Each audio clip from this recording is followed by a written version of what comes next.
Bom dia e bem-vindos ao Diálogo Good morning União Europeia and Brasil, welcome to the Dialogue Mudanças Climáticas e European Union Biodiversidade, Brazil o Caminho Dialogue para on Zero Climate Emissões Change e and Desmatamento. Biodiversity, Road to Zero Informamos que esta Emissions and conferência Deforestation. disponibiliza a tradução This simultânea conference nos provides idiomas simultaneous inglês, português translation e inglês in English, durante toda a Portuguese conferência. during the whole Para acessar o canal de conference. To tradução, access the basta clicar no channels, globo you na must tela click do the Zoom globe e escolher o on the idioma. Zoom screen Caso and esteja choose acessando the a conferência language. via celular, If you are após clicar no idioma accessing de via your preferência, mobile phone, é necessário clicar after no botão choosing the confirmar language, you para need to acessar a tradução. confirm to have We access to inform that translation. there is a simultaneous translation channel available for the entire duration for this conference. To access the translation channel, please click on the globe on your Zoom menu and choose your language of preference. If you are watching the conference from your mobile phone, after clicking on the preferred language, please click Confirm. Vamos dar início ao evento com a We cerimônia de now begin the abertura. event with the opening session. Convido o embaixador da I'd like Delegação to União invite Europeia the no Brasil, ambassador Inácio of Ibanes, the head of the o governador delegation do of the estado de European Union Pernambuco, to Brazil, Sr. Paulo the Câmara, governor of the e o state of diretor-geral das Pernambuco, and Américas the do Director Serviço General Europeu de for the Ação Exterior, Americas European External Sr. Action Brian Service. Glynn. Passo a Ignacio palavra ao Ibañez, Paulo embaixador Câmara, and Inácio Brian Glynn. Ibanes. Ignacio Ibañez, the ambassador, has the Obrigado, floor. Gisele. Thank you, Bom Giselle. dia, Brasil. Boa Good tarde, morning, Brazil. Europa. Good afternoon, Europe. Dou as boas-vindas a Welcome todos neste evento to you all organizado pela to this Delegação event da União Europeia no Brasil organized by the European Union delegation to Brazil to discuss topics related to climate change and biodiversity. Antes de introduzir o evento, Before quero introducing dar the event, particular I as would like boas-vindas to aos dois welcome participantes particularly the que estão two unidos nesta participants sessão de abertura.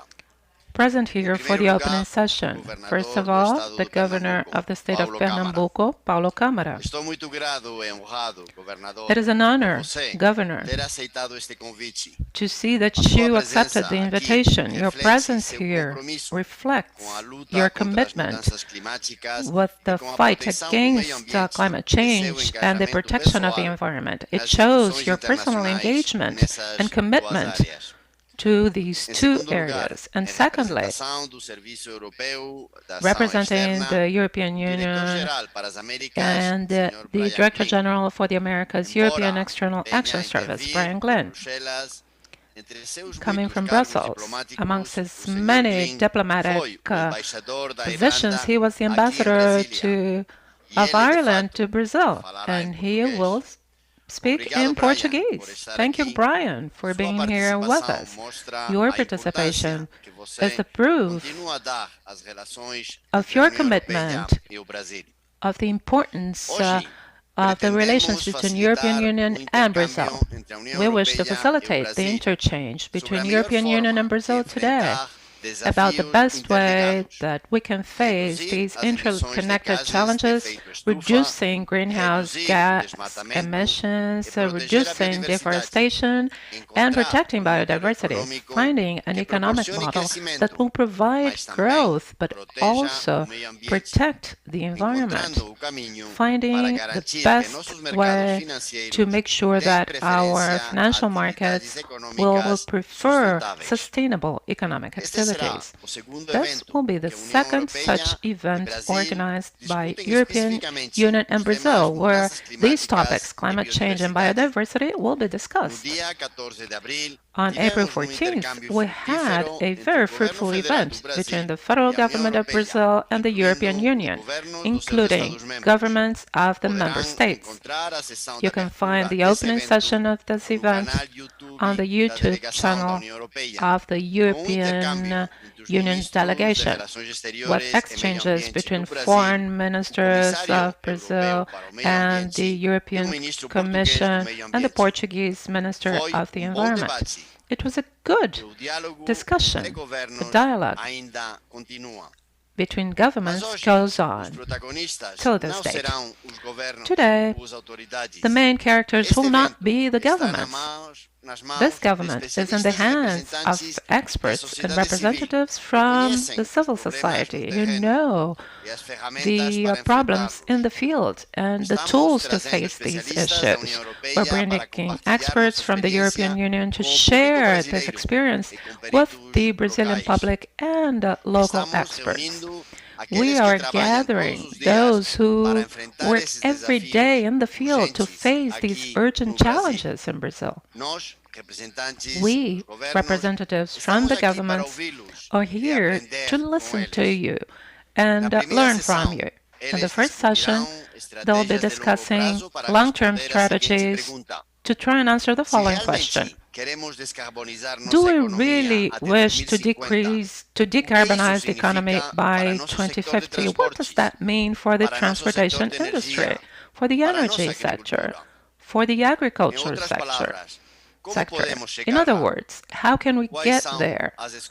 What are the choices we must make? In the second session, they will analyze finance. Climate change can only be faced if you make the right choices in terms of funding. That is why the financial markets need to change rapidly. They need to prioritize investments in electrical cars or solar panels instead of oil refineries and electricity based on natural gas, for instance. And finally, they will discuss the economic sector that has the potential to protect forests and at the same time generate prosperity for local populations in the Amazon region. It is the forest-based bioeconomy. The formidable biodiversity of Brazil is not merely an asset to be protected. It is also a wonderful economic resource that can be explored in a sustainable way, respecting not only the forest, but trying to preserve it as its main asset. Thank you for your attention during the opening session of this very important event. Let us now give the floor to our guests in the opening session. Governor Paulo Câmara, we are so happy to have you here with us, not only because you are an important personality in the public debate against climate change in Brazil, but also because the European Union and the state of Pernambuco are developing a deep cooperation and long-term strategies for decarbonization by 2050. And this is only possible thanks to your personal engagement and political commitment. You have the floor, Governor. Bom dia. Good morning. Ao convite do embaixador. Thanks, Ambassador Ignacio Ibanez, for the invitation to participate in the opening session of this event, bringing relevant discussions on strategies to face climate change, a very important topic for any government. Good morning, Mr. Brian, as well. And on behalf, by thanking the ambassador, I'd like to thank the whole team from the European Union who's been working on the strategy to reduce greenhouse gas emissions in Pernambuco. It will be the first state in the northeast of Brazil to have this plan. The European Union has defined its strategy to turn its economy sustainable by 2050, considering the uptake of the economy post-COVID. It has a lot to teach us in terms of delivering to the next generations a truly better and safer future. The state of Pernambuco acknowledges the importance of having zero greenhouse gas emissions by 2050, and it recognizes the need to promote economic development in the state. But it must be inclusive, resilient, and low carbon. And we do not ignore the challenge of trying to achieve this transformation, which will require innovation and new strategies. Investments are needed and efforts are needed by all sectors, having joint efforts.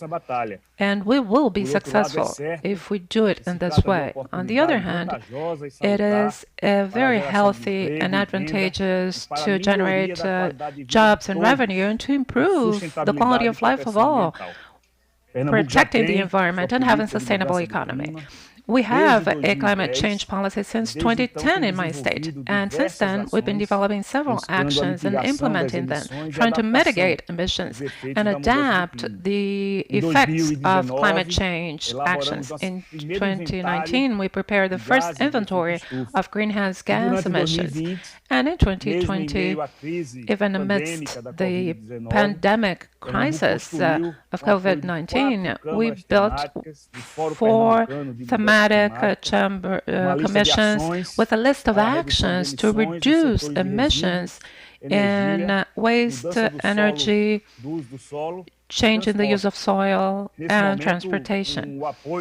Currently, with the support of the European Union, Pernambuco is preparing its plan and its pathway towards the carbon program based on the best available science and by building scenarios to decarbonize in the short term and the middle term 2035 and long term 2050, supporting the green uptake of the economy post-COVID.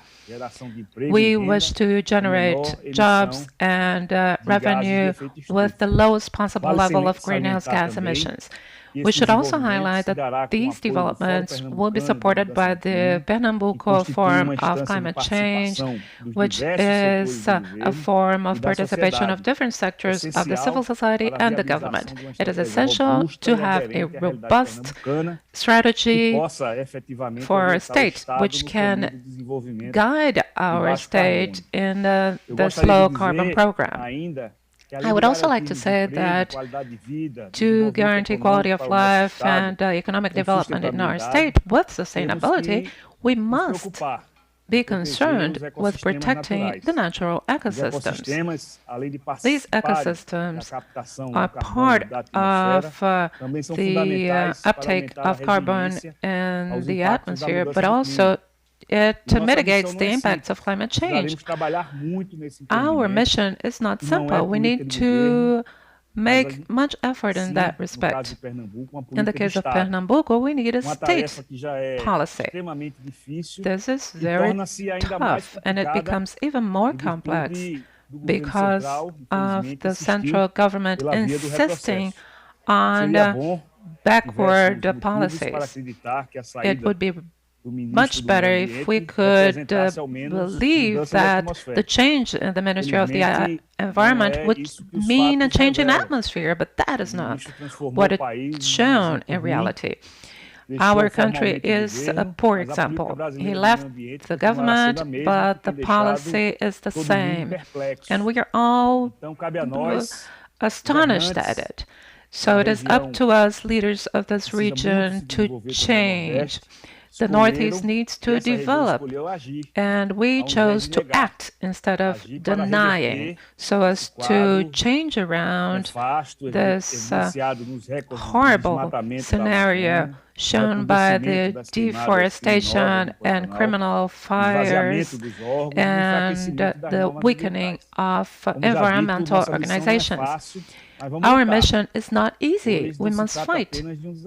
It is not just a challenge, it means preserving lives. We wish to have better life conditions. Even we're able to reach neutrality in what comes to greenhouse gas emissions, we need to think about the history of accumulated gases and thus bring about the resilience of the human race.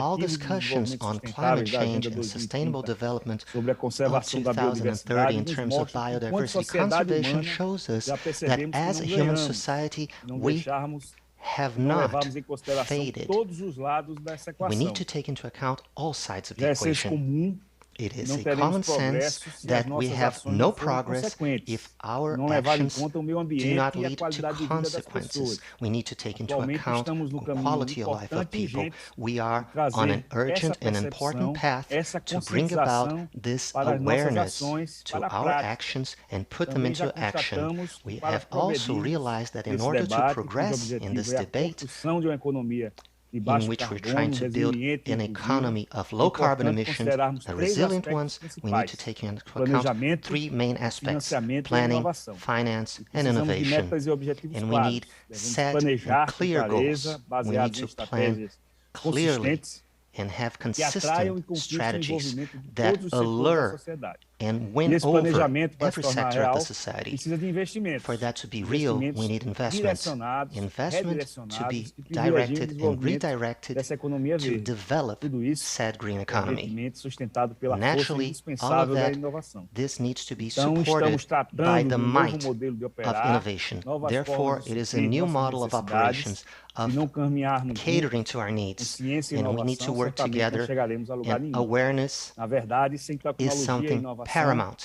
And sequer without conseguiremos sair technology do and lugar innovation, we onde will estamos. be E sabemos que at a não é standstill. o melhor lugar. And we know that Então, where temos we're at muito right now orgulho is de far fazer from being the parte best desse place. movimento, We're proud of being movimento part of this responsável e movement, pé no a chão, que responsible vai construir meios de and produção mais stoic sustentáveis, movement. buscando garantir empregos e We conservação will ensure ambiental. jobs and Acreditamos que é environment caminho sem conservation. volta, This caminho is a point of no melhor return do que to a temos better e path, que vamos percorrer a path vamos that continuar we will trailblaze agora e sempre. and É that we caminho que shall vai nos levar a futuro remain mais there. seguro It will lead e us to a próspero safer para todos. and more Então, prosperous meu muito future obrigado to por poder each and participar every de one of evento us. tão Thank you relevante very e much agradecendo for allowing mais me uma to vez a be todos part vocês. in such a magnificent event.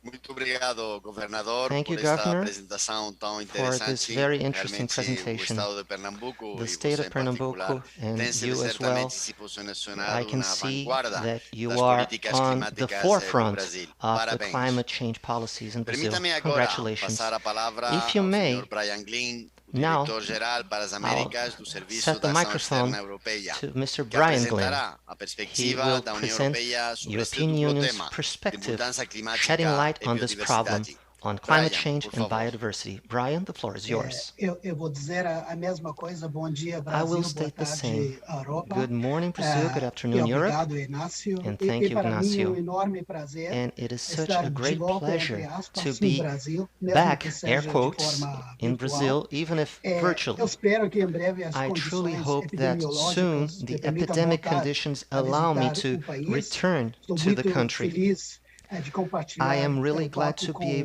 governador to Paulo share Câmara. my Visitei thoughts Pernambuco with Governor Paulo na Câmara. delegação I've been to dos Pernambuco and I've embaixadores da seen União the Europeia ambassador e tive delegation o from the prazer European de Union, o conhecer. and I was E delighted já to meet hoje, num him. dia cinzento de And on Bruxelas, tenho a muitas foggy, saudades de gray day Recife e such as Olinda. today, you Já can naquela bet that I época, miss as Recife, mudanças Olinda. climáticas eram uma das Climate prioridades change was da already a nossa priority discussão. back then. Os temas que in our vamos tratar discussions.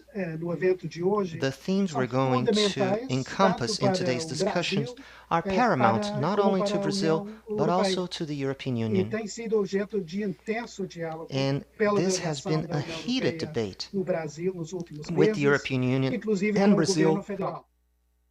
Eu fico muito and the satisfeito federal government em over the ver past que a months. discussão agora está se I'm glad to expandindo see that para this outros discussion atores is essenciais, broadening governadores estaduais, to other important municípios, figures, ONGs, governors, acadêmicos, no setor municipalities, privado. private É uma sector, and prioridade academia. fundamental ouvir sua And voz it is também. very important to listen E to como your o voice governador as well. pode confirmar, And as the a governor can intenção dos confirm or can governos attest, nacionais e locais em todo o mundo local tem sido and national corretamente governments focado no worldwide combate are à focusing pandemia on fighting the pandemic, the COVID-19 pandemic, and their economic Mas a effects, pandemia mostrou as well as também vaccination. que o The bem-estar pandemic humano has e o meio also shown ambiente estão that interligados.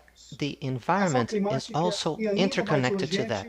do que Climate antes do change Covid-19. is something that is A as crise- urgent a as crise do COVID-19. Covid That crisis has reduced the greenhouse effects, the greenhouse gases, but the concentration of those gases in the atmosphere keeps increasing. Last year, with the economic recovery, will skyrocket those emissions once more. So, all of that, global warming has not lessened the idea. Excuse me to say this word in Portuguese.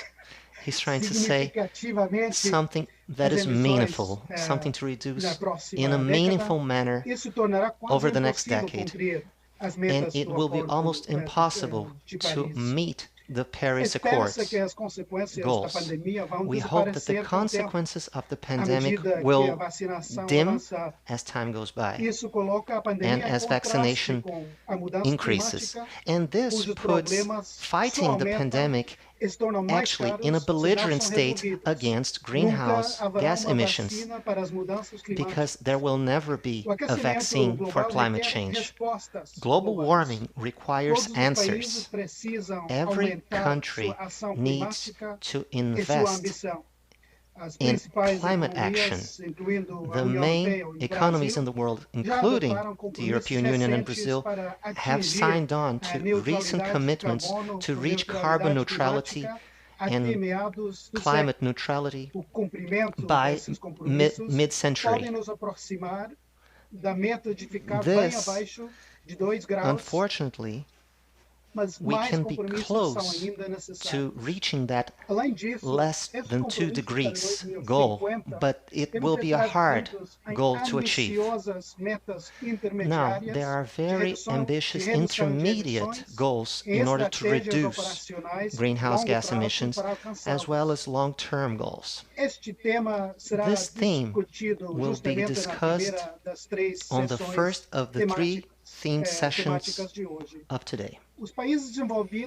Developed countries should spearhead through example. We in the European Union have already stated our mission when we established our Green Pact as one of our main priorities, meaning a new growth strategy in Europe, a strategy in which sustainability, both social, environmental, and financial, are holding hands, are in tandem. The European Union has committed to be climate neutral by 2050.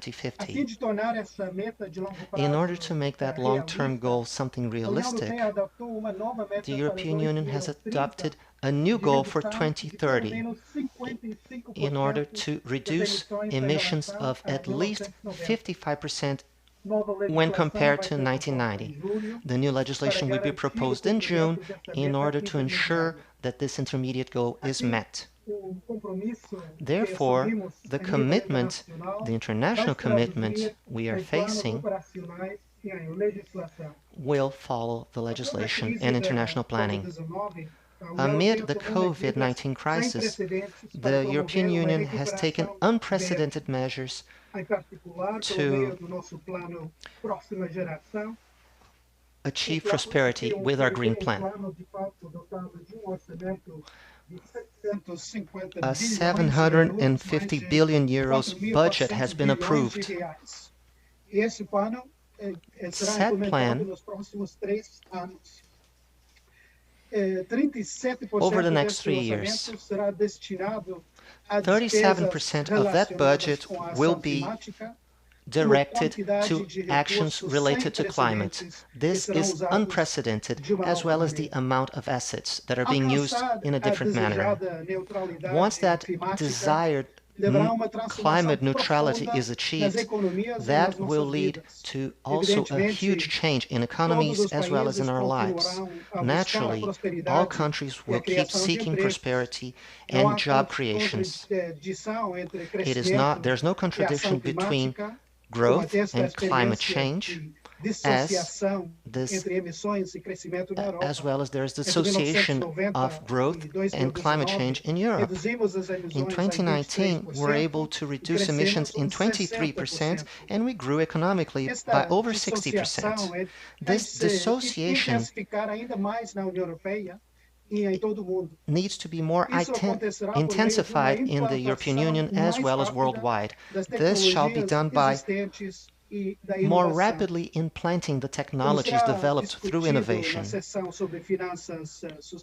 As we will discuss in sustainable finance, this process will be supported by market mechanisms in placing specific prices on carbon.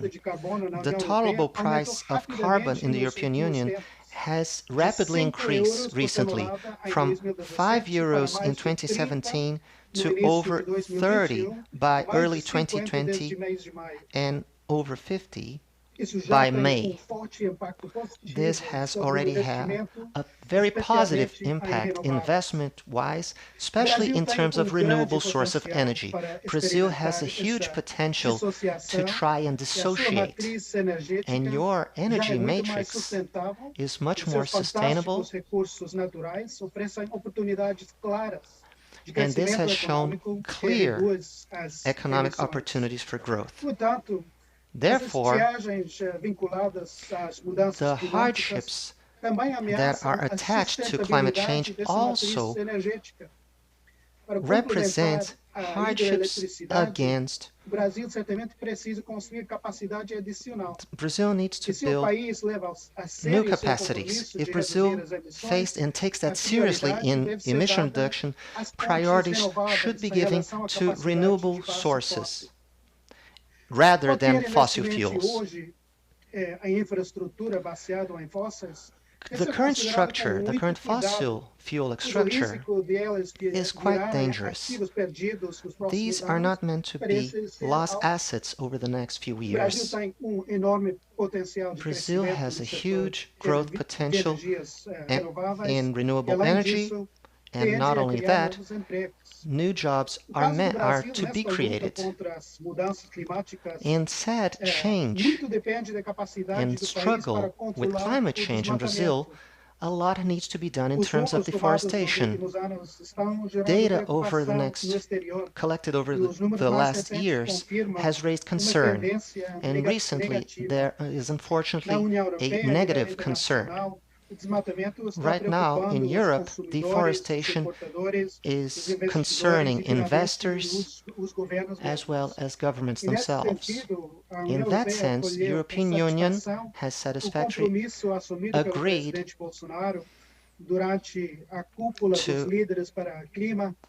during the summit of April 22 to face a commitment to stop illegal deforestation by 2030. We at the European Union, through our delegation in Brasilia, has kept a straightforward dialogue with the Brazilian federal government in order to better understand that concrete actions for the government try to achieve that goal as soon as possible. The commitment to double the dedicated budget to inspection is also welcome. And audit agencies need to be reinforced in order to solve such a complex issue. The numbers of deforestation show, unfortunately, the international image of Brazil and also dire economical consequences. We are aware of that, and that has led to concerns environmental-wise. The amazing biodiversity of Brazil is an amazing economic asset. Brazil has the capacity, the knowledge, and the necessary resources to produce the type of sustainable products that are already sought in European Union. And that is why the forest-based economy is a top priority for today's exchange.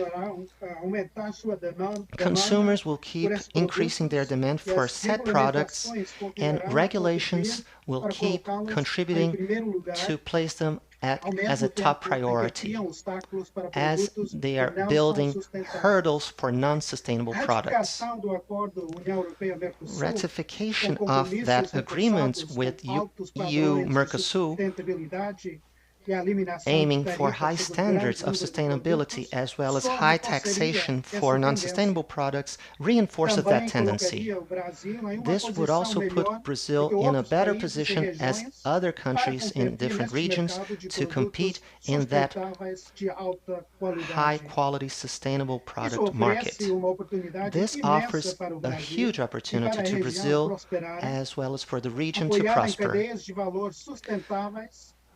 supported by sustainable chain of products, increasing not only international demand but also regional demand. Companies and Brazilian investors are aware of the environmental consequences and their decisions. They are now pressuring for more sustainable value chains. This challenge of climate change and biodiversity cannot be faced just by governments. Subnational agencies or governments such as Pernambuco one play a key role, as the government has made quite clear. The European Union is delighted to work with Pernambuco and other states as well as municipalities. But we need so many others to contribute, including academia or scholars, specialists, as well as the private sector. And this is why we need events such as this one to promote debate, exchange, especially in an international level with specialists between the European Union and Brazilians, as well as representatives of the civil society. Last but not least, Brazil, as well as Latin America and the Caribbean, are fundamental partners for the European Union, given its ecologic importance, as well as potential contribution to a green recovery, more fairer and more economic societies. This reinforces our commitment from us, from the European Union, and Brazil can be privileged partners in all of the efforts in every level. The European Union intends to continue to support the dialogue and the joint effort in those matters through renewable cooperation programs, all the way to 2027, so that green recovery is taken in a sustainable manner. These are our top priorities. Thank you very much for the opportunity granted to me. I wish you a very interesting exchange of ideas on such an important debate, and I believe great contributions and reflections will take place here in order to improve our strategic cooperation with Brazil. Thank you very much. Thank you, Brian, for introducing us to the priorities of the European Union in such an important topic such as weather and environment. This has a direct effect with the European Union and its established relationship with Brazil. Thank you very much. We are running short on time, but I really enjoyed this. And naturally, people ask me a lot of questions, but today I'm the one asking questions, and you're the ones that can answer them, so I'm quite glad being here. Let me start. Naturally, that I have to be quick, because we're short on time, and you were very thorough in your speeches. But, Governor, let me ask you, how do you evaluate the Brazilian governor's capacity to articulate a joint presence at an international level in terms of climate negotiations? For instance, the initiative for the weather supported by the European Union, was it successful? Do you believe that this process is becoming influential, Governor? Bom, embaixador, nosso Well, trabalho é Ambassador, justamente esse. that is exactly Nós what temos we're muita here for. preocupação com o futuro, We are deeply nós concerned with temos the muitas future. críticas em We have relação lots and lots of à criticism forma que a in regards to política the manner in which federal the federal sobre policy clima, sobre on sustentabilidade, weather and sobre as sustainability pactuações necessárias estão and sendo feitas, mas os the governos pacts are being subnacionais established and têm agreements are being tido established, oportunidade but de criar local governments have had the agendas que opportunity to discutam create e que agendas façam as ações, that ações discuss de and put curto, forth ações de médio e short, ações mid, de and longo long-term prazo, actions com planejamento, with com planning, uma visão de futuro with e com a garantia da looking into the sustentabilidade. future and Envolve ensuring o sustainability desenvolvimento econômico, que é for tão economic fundamental e development, importante, which is empregos something de so qualidade é paramount, nossa busca, and quality, proteção social, porque social o Brasil é protection, país because Brazil desigual, então is a a proteção very social ela é muito uneven importante, country, mas tudo isso com um olhar de socially proteção speaking. ambiental. But Então temos feito we take ações all of that into importantes. Eu consideration, faço parte de uma always região thinking of que the tem environment. o consórcio Nordeste, I have no what qual is nós called the representamos, Northeast são 9 Consortium. estados, I have already e o presented that consórcio tem with uma 9 Câmara states, de Meio and that Ambiente has a de sustentabilidade environmental e que and está totalmente sustainability focada também chamber para that is completely as metas que focused precisam ser in cumpridas e as meeting ações the necessary goals de zerar as emissões in terms de of gases de zeroing efeito that estufa. number Então, of greenhouse nós effect estamos muito gases. conscientes do So papel we are dos fully governos aware subnacionais. of Temos the trabalhado role também we junto play here. aos municípios brasileiros, We've also no worked caso aqui, together os with the municípios municipalities pernambucanos. in Brazil, Estamos muito specifically confiantes here in de que Pernambuco, parcerias como a que nós and fazemos we com a União are really Europeia, looking que nós forward buscamos to também those com partnerships established with the todos European os Union, países vizinhos, as well o with governo our americano neighboring recentemente countries. teve uma carta dos We governadores have just received a brasileiros letter, ao novo presidente americano. sent a Tudo letter, isso all Brazilian pode governors sent ensejar a uma agenda letter realmente to the coletiva, newly elected porque o objetivo North American comum de president. todos nós temos que estar We're unidos em reaching favor do planeta. towards a common goal. Então, We need to a nossa unite consciência do nosso dever é muito for grande the world. e, como And eu this disse is a também no meu huge discurso, endeavor. no caso de Pernambuco, And deixou as I de mentioned ser in my uma speech, discussão apenas de governo. Pernambuco State, Eu this tenho is not just certeza about de que, government tão anymore. logo se encerre os nossos mandatos, quem As nos soon suceder as our term is vai over, saber que tem we uma política de want them Estado to que know não that pode there ser is a mexida state e que tem que ser policy continuada for our em successors, favor and they realmente need to de todos continue nós, em that. favor de It can't be meio ambiente halted. protegido It is all e focando forward na towards a diminuição, na protected environment, descarbonização e, ao mesmo tempo, na decarbonization, proteção and ambiental de the todo o nosso environmental protection of our state entirely. Obrigado, governador. Uma resposta Thank you muito very clara much, que nos dá Governor. A very realmente a clear capacidade answer, de continuar a providing us trabalhar the muito ability to com go vocês, on com working o with Estado, you mas também and the com state, esse but consórcio also do with Nordeste. this E pouco consortium nessa of the mesma Northeast. linha, And on the dirigindo-me same agora line, a Brian, now a como question to dentro Brian. dessa relação justamente entre Based a on União this Europeia, você relationship já tocou between no seu the discurso, European mas eu Union, queria se você podia I aprofundar know pouco you nessa spoke about relação this entre a União briefly. Europeia e o Can you Brasil, elaborate some como more the vocês veem relationship between justamente the esse European contato Union and com Brazil? os How do you see estados, this sendo o Brasil contact with the país state? federal, mas também eu queria Brazil tocar is também com o a tema da federal, sociedade federal civil, que union, but logicamente also hoje vai contacts estar, with the civil está já society, muito which presente aqui is very neste evento. present Como in this você event. vê How do you see essa participação this dos participation estados e of the da sociedade states in civil Brazil neste and the civil importante society debate? in this very Brian, important por favor. dialogue? Brian.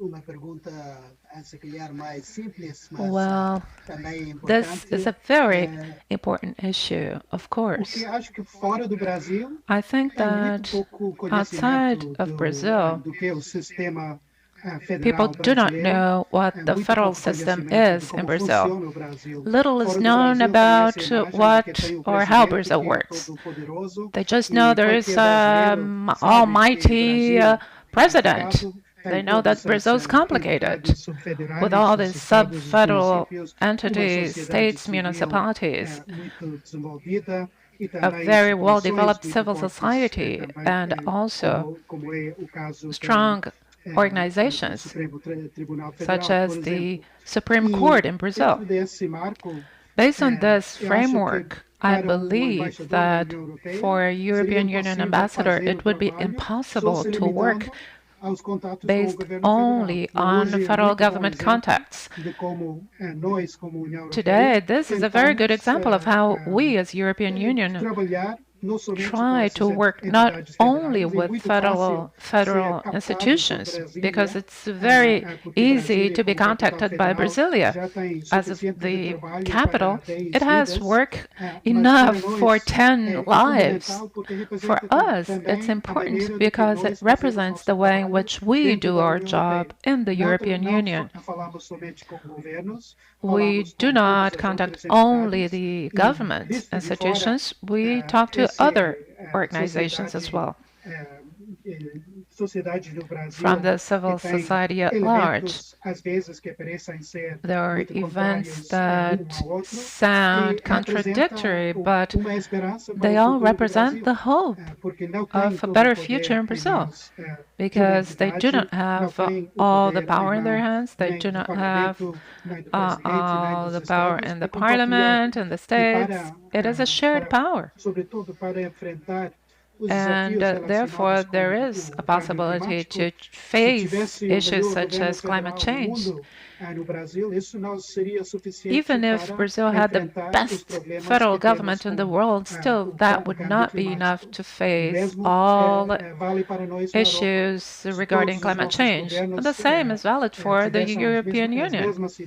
Had we all the best federal government and the best commitment in the world, that would not be enough. It is essential to have everyone work together, and I think that you, Ignacio, are doing an excellent job, so keep up the good work. Thank you very much, Brian. With good support from the headquarters, alone we can do nothing, and the support of the civil society and the state governments. Today, we will see the high quality and commitment on the part of the civil society. Now the organizers are asking us to have a photograph, to take a picture. So let's take a picture. Let's get ready.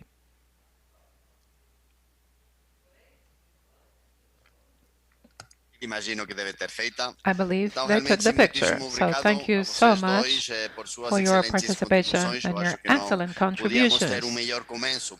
This is the best kickoff we could have had for the event. This was the first step. Now we will open the floor for the true experts coming from the European Union and Brazil. The first panel will be moderated by my friend Natalie Unterstall, director of the Telenoa Institute. This panel will be on long-term strategies for total decarbonization. I do hope you can stay with us for the next sessions. Thank you, Governor. Thank you, Brian. It was a great honor and pleasure to be with you in this opening session. Thank you. Agradecemos ao embaixador Inácio Ibanhes, Thank you, Ambassador Inácio Ibanhes. Thank you, Governor Paulo Câmara and Mr. Brian Glenn. We do offer simultaneous interpretation into English and Portuguese during the whole event. You must simply click on the globe and choose the language. If you are accessing via the mobile phone, you must click on Confirm to have access to translation. If you wish to ask questions to the speakers, please do it by clicking on Q&A on YouTube comments at the bottom of the screen. If your question is not answered during the event, you can write to road to zero at Well, we will have the email on the chat. Technical questions will be answered in writing and will be available to all participants. Now we will have the first panel, long-term strategies. The moderator will be Natalie Unterstall, director of the Telenoa Institute. Well, good morning, everyone in Brazil, and good afternoon to everyone who is in Europe at the moment. I am Natalie Unterstall, and it's a pleasure to be here with you today. I'd like to thank the European Union delegation in Brazil for the opportunity to hold this dialogue between representatives from the European and Brazilian civil societies based on science, trying to zeroing global emissions and deforestation, especially in the tropical region. This is a very important dialogue. If on one hand, we already have a global agreement for limiting warming by 2 degrees at the most, and 1.5 at least by the end of the century. That needs to be translated into domestic policies and long-term strategies, which makes sense for each country and state and for each jurisdiction, as has been so well said by Governor Paulo Câmara.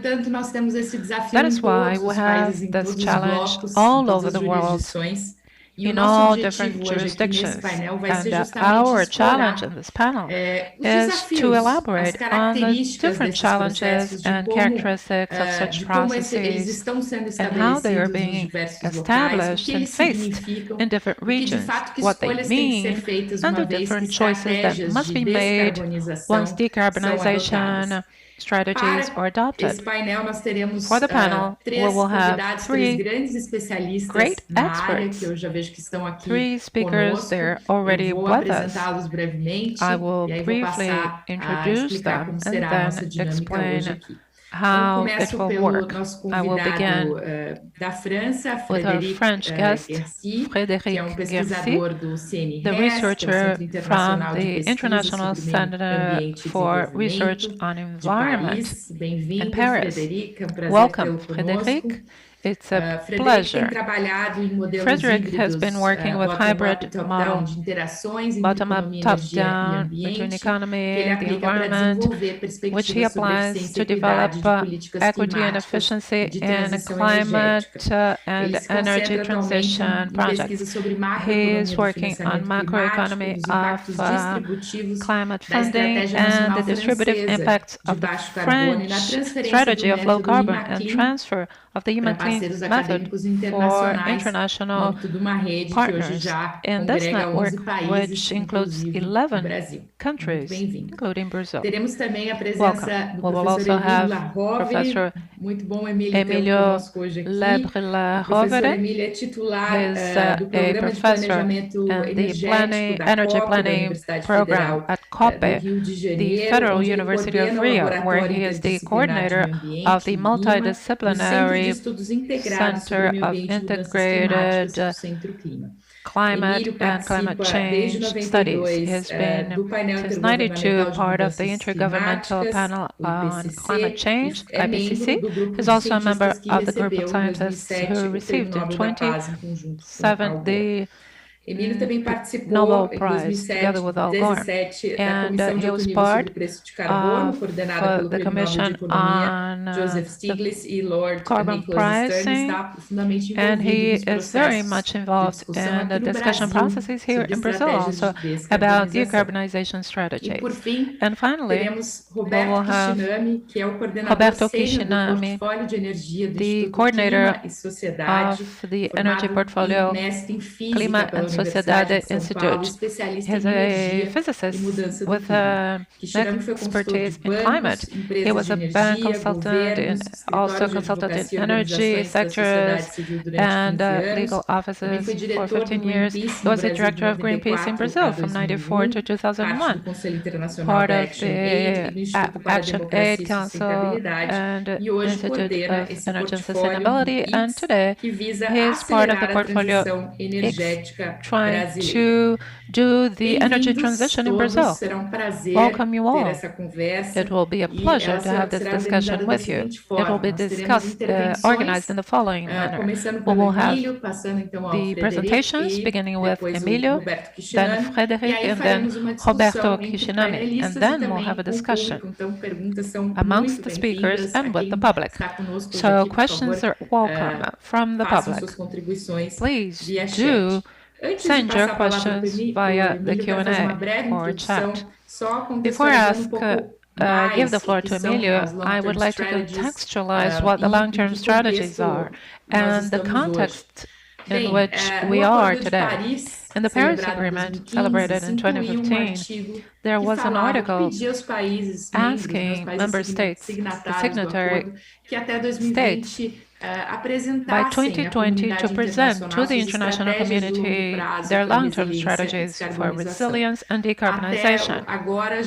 So far, 28 countries and blocs have presented these references, amongst them Mexico, Costa Rica, South Africa,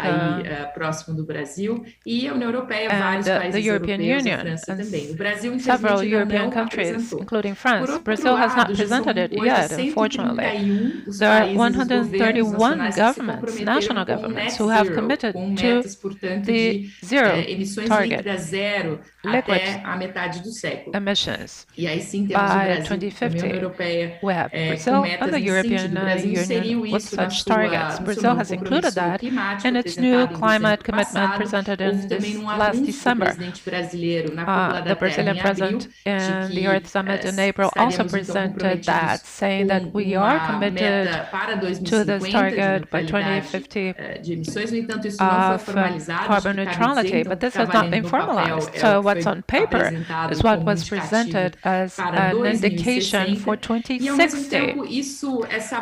At the same time, this net zero is a target not only for governments, but for corporations all over the world. The International Energy Institute showed a scenario about net zero, showing different elements that should be used by all of us. So we are all converging towards carbon neutrality by mid-century. But intermediary targets, as the director Brian Flynn said, have not reached the 2 degrees. We still do not have the convergence between long-term targets and short-term targets.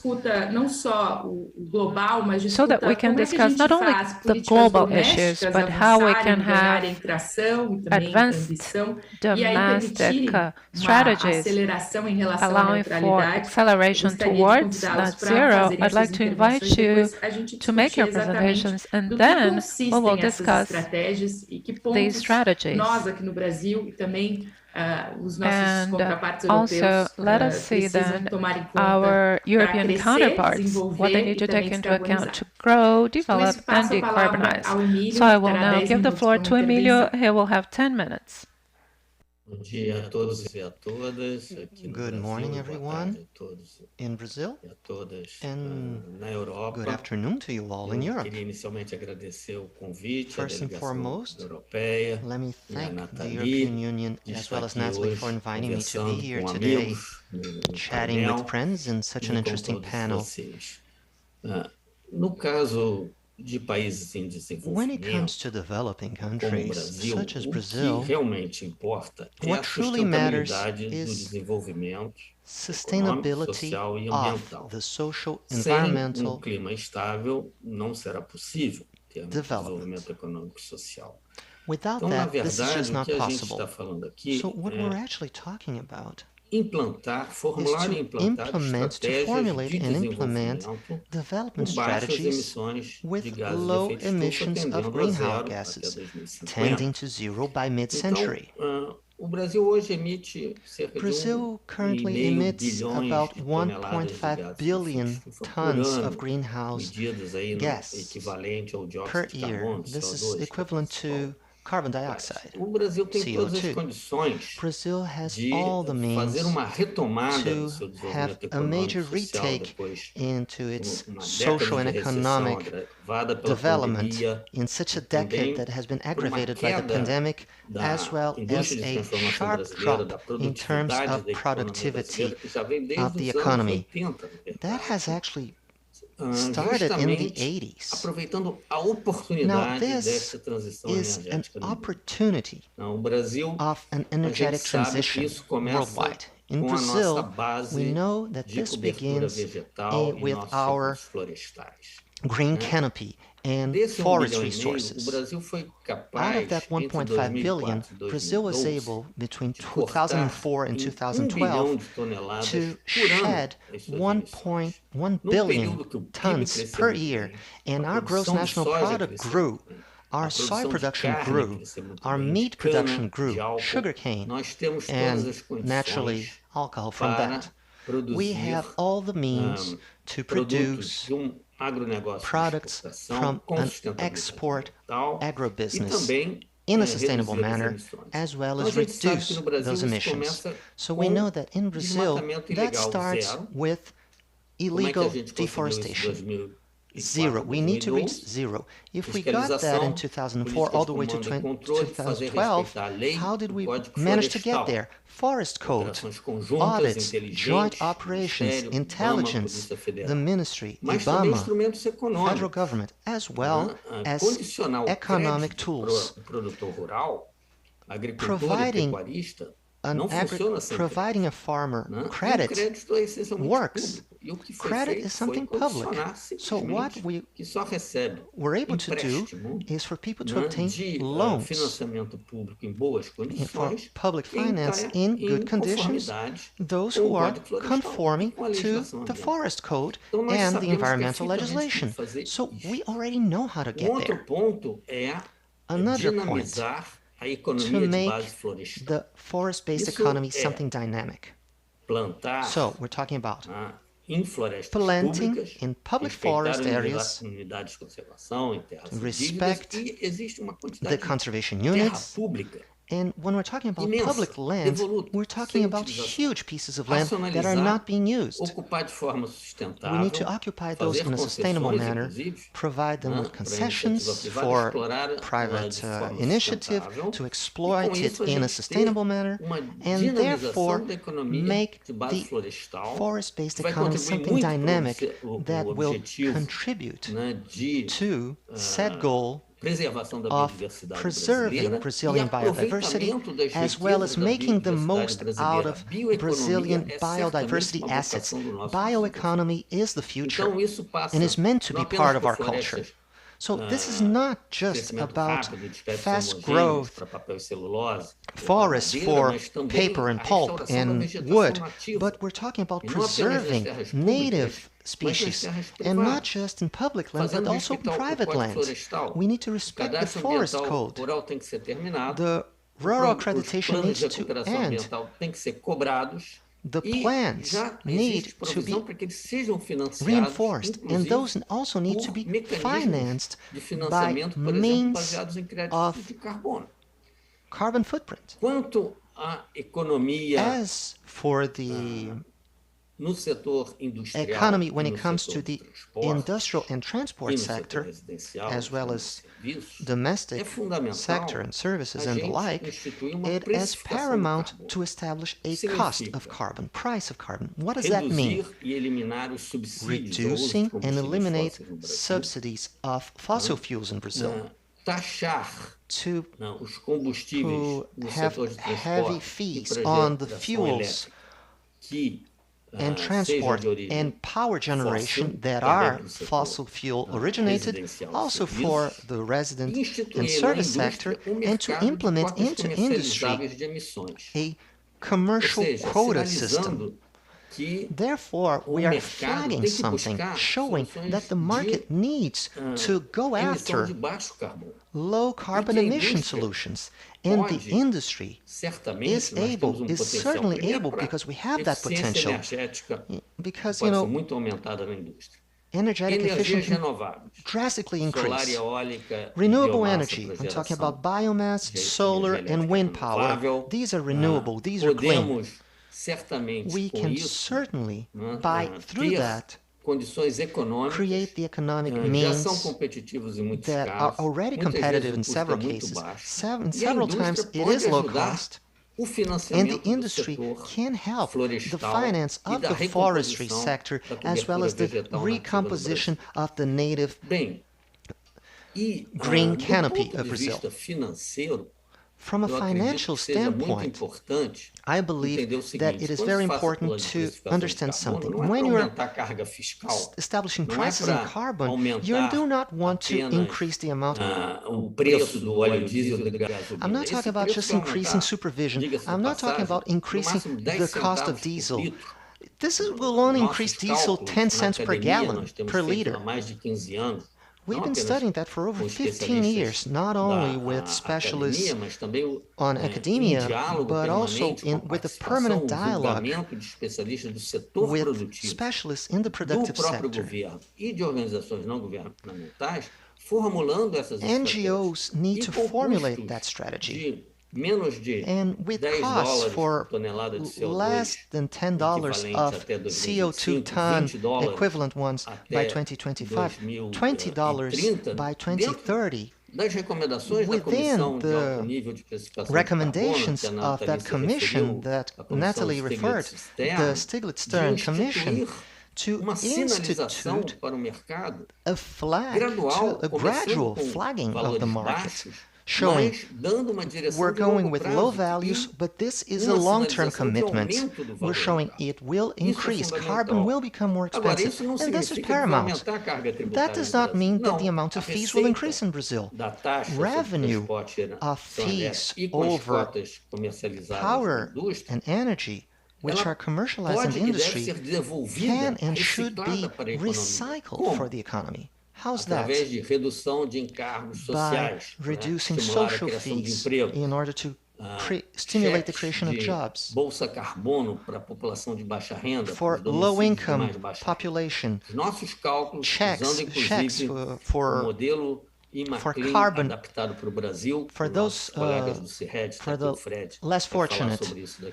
This will be addressed in a while. If we use that macroeconomic model of general balance, it shows that we're able to increase the generation of employment, reduce income disparity by intelligently using the revenue of carbon pricing.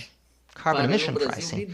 So we have the conditions in Brazil to spearhead a revolution by means of that transition. One last word in terms of international cooperation, since this is European Union.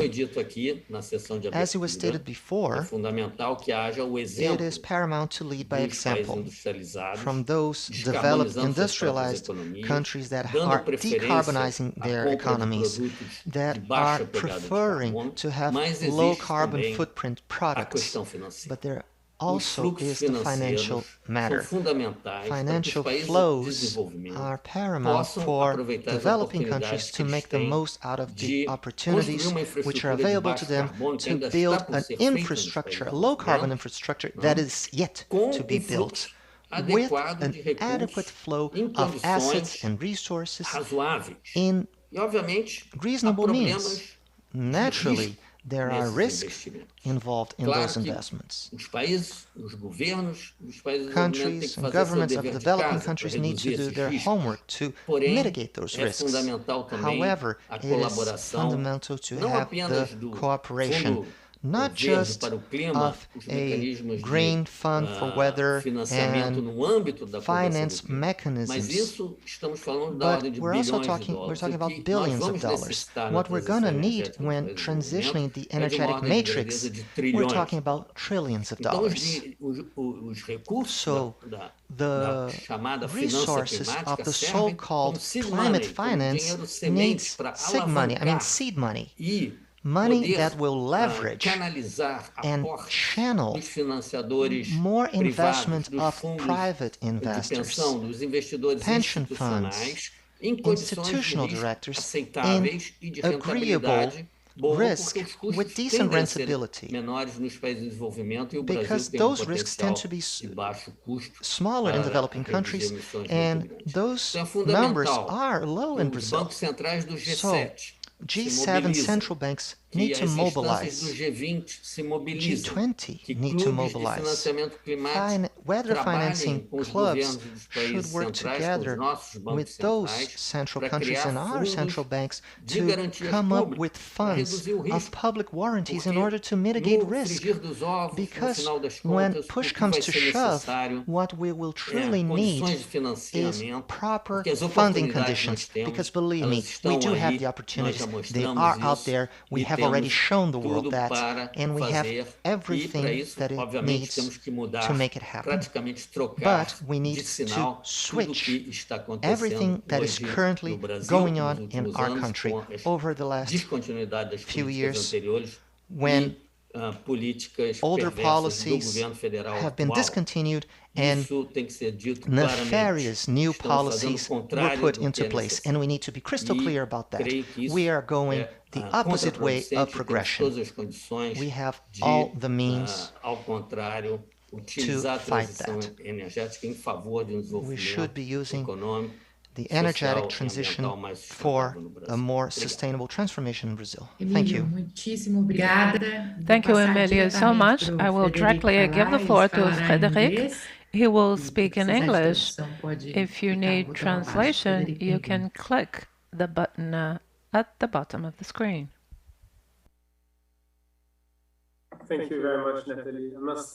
I must apologize for speaking English. I feel stupid because I'm probably the only person in the room not speaking Portuguese, but that's the way it is. Sorry about that again. And thank you very much to the EU delegation in Brazil, to you, Natalie, for moderating this session and for the opportunity to speak.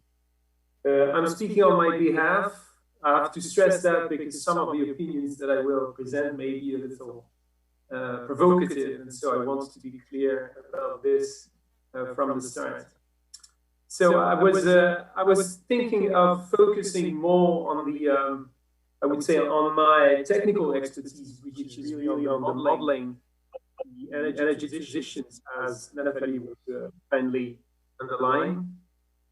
But I will still try to set foot on the political ground and discuss a bit some, I would say, much more pessimistic views than those that were presented by Emilio in some way. But I think this is going to be a nice counterpart to his presentation, and I'm sure that Roberto will also contribute to this.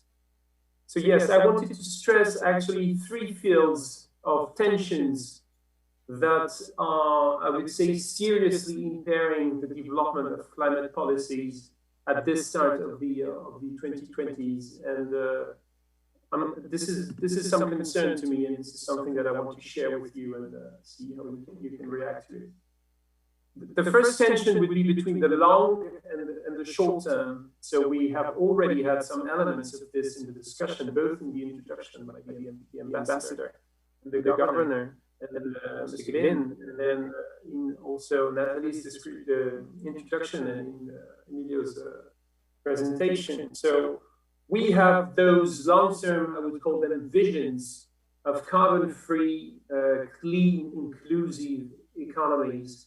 And these are really nicely sketched now and very appealing in a sense, and so appealing, in fact, that policymakers are willing to set them in law, as we already discussed. And engineers are quite comfortable with the notion that the technical challenges will be met at costs that are actually decreasing and that keep on decreasing. There are good news. We only hear good news about the costs of the technical solutions to the carbon challenge. But I would say that that the economic narrative that should be underlying this vision is incomplete. We meaning the general public is not clear about who is going to bear the costs of the vision, the remaining costs, even if they are small now, and the welfare losses that maybe also add up, in fact, to the technical costs, and that we tend to overlook sometimes too hastily with dramatic political consequences. There are also the costs of the transition to keep in mind, not only the cost of the long-term vision, which is one thing, the static cost at the horizon, be it 2050 or 2060, but also the costs to get there and the inertias that are going to impair the transition and that are going to cost, to put people some people in desperate situations. And so the general question is whether the carbon-free activity is going to be able to replace the carbon-intensive activity that we want to get rid of at sufficient speed, and is it really going to do so? Or, for example, if you think of the European Union, is it also going to happen via delocalizations, and are we going to simply lose activity? The question, of course, is the same for Brazil. This is something that we have to bear in mind. And on top of this, these economic questions about the long-term vision, there is the hard fact that further short-term action is hampered by businesses under the threat of international competition. This is very true for Europe and probably true for Brazil as well. And on the other side, so the two sides to the issue, on the other side, you would have the middle classes, which we could also call the peripheral classes, because there is a lot of geographical qualification to be added to just the income qualification, that are under threat of welfare losses because their very lifestyles are challenged by the climate transition. The technical solutions, of course, cover part of the worries, but probably not all of them. And the devil is in the details, and we have to be very specific about that, but I will come back on it a little later. So the long-term strategy should not be just a vision of the long-term future, but it should be really the policy package to bridge the gap between the short term, where we see that the situation is actually locked down, in a sense, and this long term, this appealing long term. A second tension that is constraining climate policy development these days is the tension between economic theory and the practice of economic policy. The theory of environmental economics is very clear about the optimal solution of some uniform, potentially global carbon price reflecting the climate externality, with a clear commitment of how it is going to increase over the years so that the investors could build this into their decision making. And then, so this is the first thing, carbon pricing is the solution, clear, uniform, anticipated carbon pricing, globally, potentially. And the second solution to the problem, the policy problem, is the separability of efficiency, so of the technical costs, and equity, so the distribution of the costs, thanks to the recycling options, in a sense, of the carbon pricing, all thanks to transfers, in fact, that can happen between agents submitted to the policy after the optimal, the cost minimizing pricing has been implemented. This is very clear, but of course this is of limited practicability. For one thing, because the required transfers to restore or to attain equity of the reform are unnegotiable at global levels. This is something that we must face, and the amounts at stake, considering the difference in costs of the abatement options, of marginal costs of the abatement options in the different economies, the transfers would reach huge levels, and these are really out of reach of any international negotiation. They are indeed unattainable or hardly attainable at EU level, which is the reason why one of the reasons why we have multiple carbon prices in the EU itself, which means theoretically a loss of efficiency. Then on top of this, at national, regional, local scales, equity issues for both firms which face competition on international markets and households, the reasons that I've already touched upon. They induce specific provisions, exemptions, qualifications to carbon pricing, which again blur, widen the gap between what is actually implemented and what the textbook would say is optimal to implement. And it goes as far as leading to failure of some carbon pricing reforms, because then, of course, you can go into court and say, okay, the solution that you are proposing is not fair. For example, in France, the 2009 reform on which we worked was deemed unconstitutional by the Conseil d'État. Conseil constitutionnel, sorry, Constitutional Council. An additional point is that on top of this, of these inefficiencies, then you have the market failures and imperfections and all other market failure regulations that are meant to address other market failures that come into play and that forbid setting carbon prices or that hamper the efficiency of carbon pricing. And then you have to put in norms, standards, technology mandates, and or technology bans. That is a whole set of command and control policies, and these come with inevitably discrepancies into the marginal costs that each instrument is going to embody, and so efficiency loss is ultimate.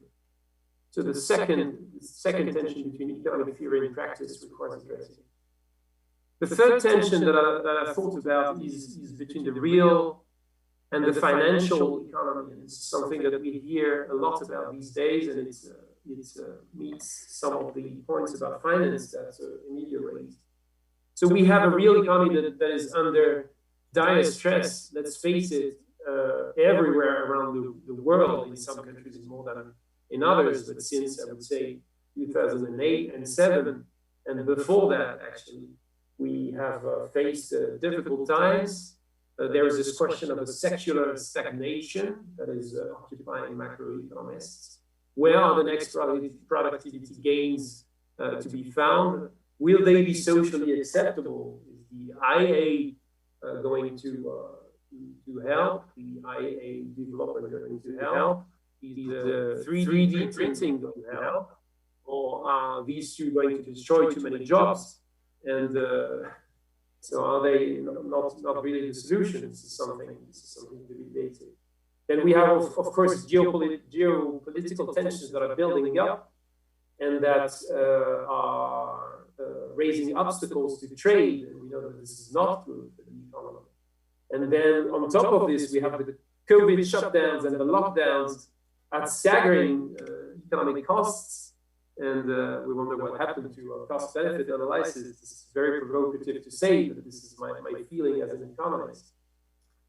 And this all leads to exploding public debts that limit public action, that will have to be paid out in a context where the population is aging, which will also put under stress our social systems in our different economies.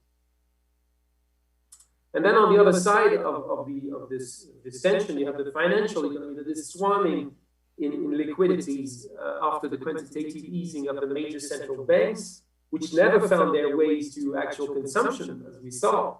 But they stopped there in the financial sphere, and they fed speculation. In fact, they fed bubbles. And now this fuels fear of a systemic crisis far more severe than that of 2008. And this is something that we have to consider, and that we should try to adapt to in some way. Fred, so this is a great picture, really the ways out of this. Frederic, yes? I'm sorry, I'll have to interrupt you and ask you to just try to close your remarks, just because we are running out of time. I'm sorry. No, this is my bad. I'm too long. Yes, this is only some provocative thoughts of how to go beyond these challenges.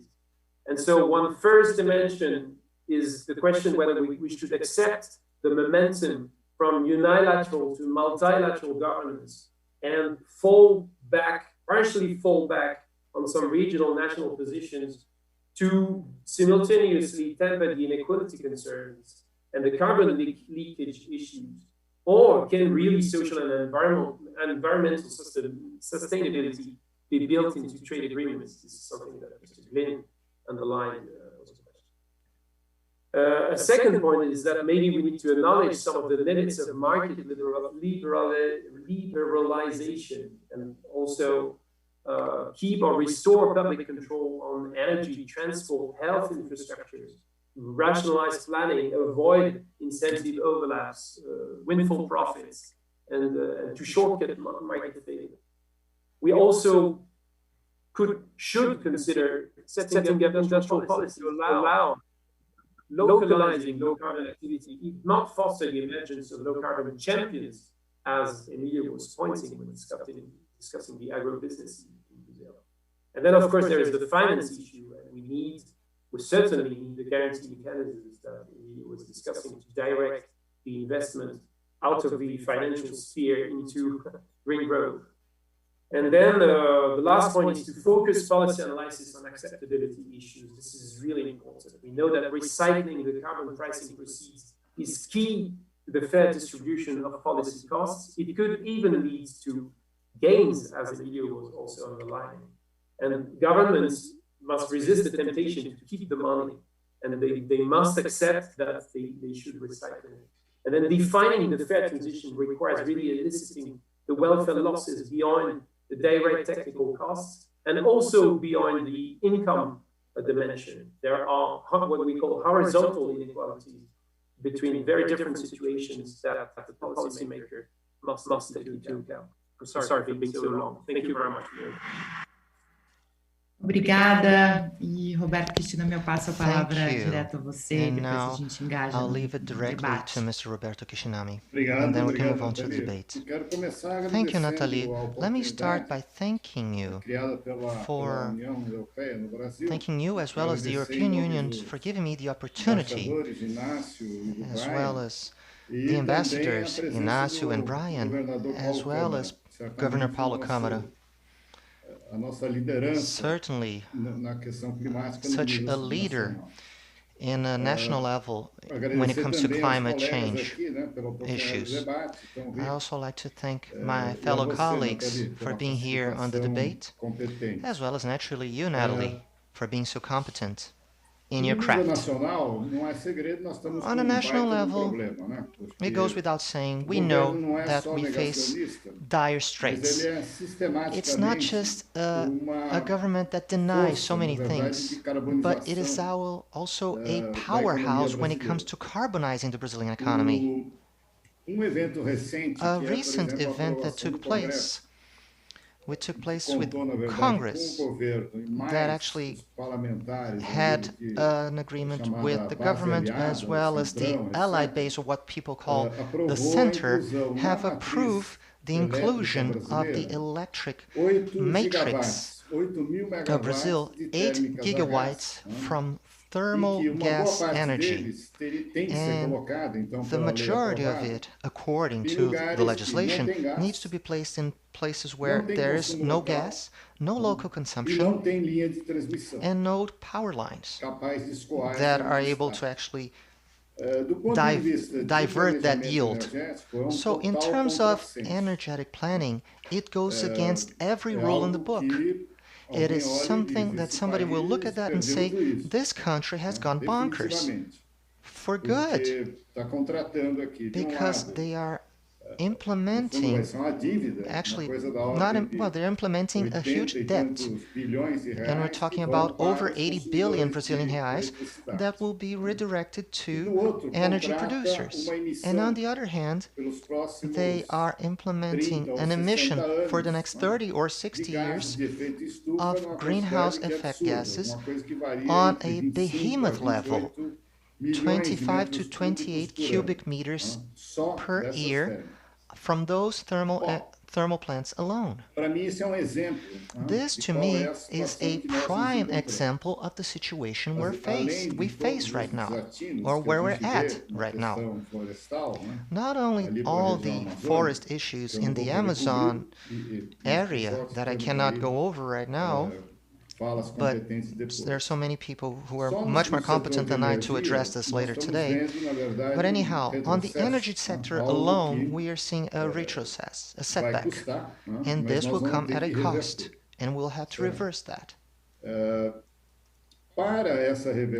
In order to reverse that, there are things that are already in place and working that are very positive.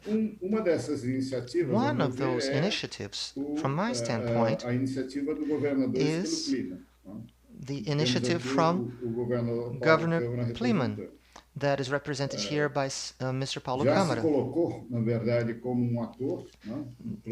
It is already both a national and international force, that initiative, and it will be carried on because it represents a good opportunity for us to head towards the implementation of actions that will place Brazil back on the rails of reversing greenhouse gas emissions. That under national, subnational level, states and municipalities are very important when heading towards that direction. Now, in order to head towards that direction, and it's going to take a long time on the country to redeem credibility, because in a matter of 2 years, we went from champions to outcasts. And this is not something that is easily reversible. It's going to take a lot of work at every government level as well as at every societal level. Both Fred and Emilio mentioned that how important it is to help the country to trailblaze a sustainable path.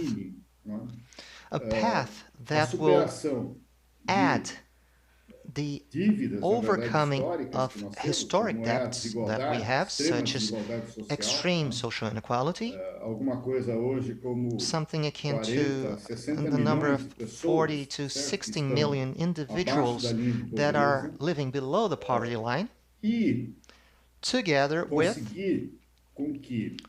managing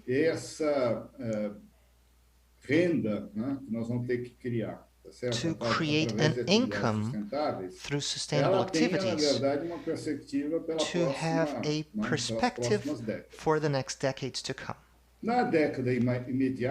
Right now, in this very decade, I believe that the country can head towards an electric matrix of very low carbon emissions, close to zero, with the already available technology. It's easy to see that when we're watching the growth of wind power and solar power energy in the Northeast that are still in place, even though when facing pressures from the current government, such as the aforementioned thermal plant implementation one.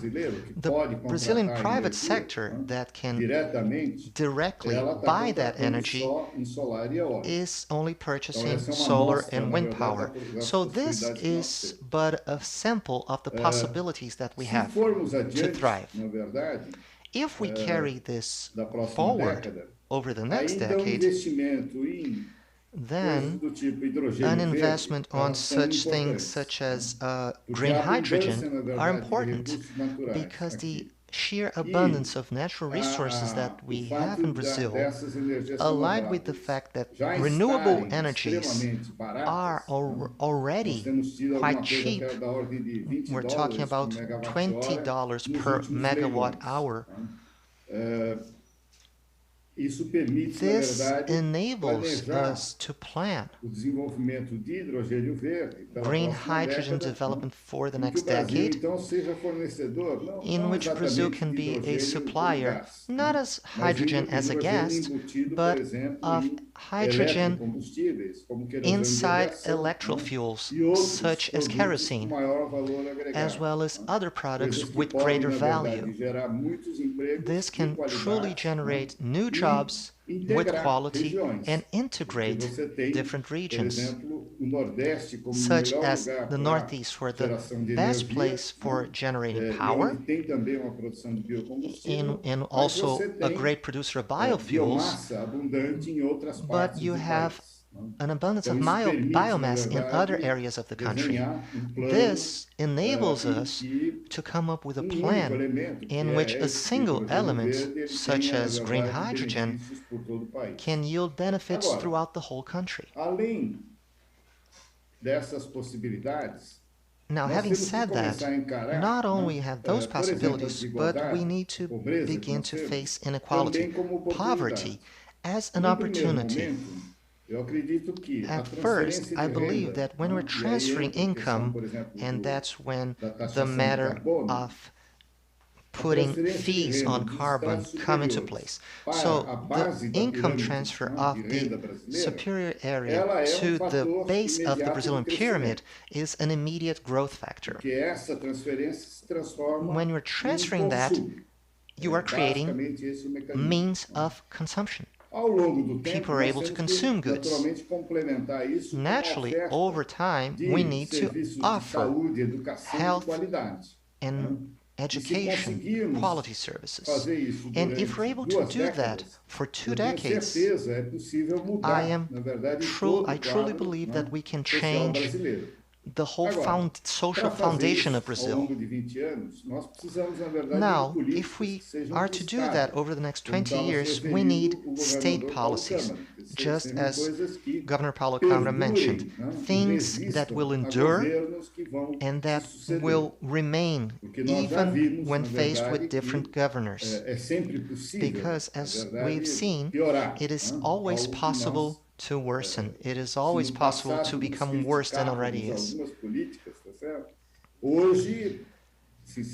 I truly know that there is a general wish to go back to times of yore. The past wasn't as bad as we think it was when compared to the current day.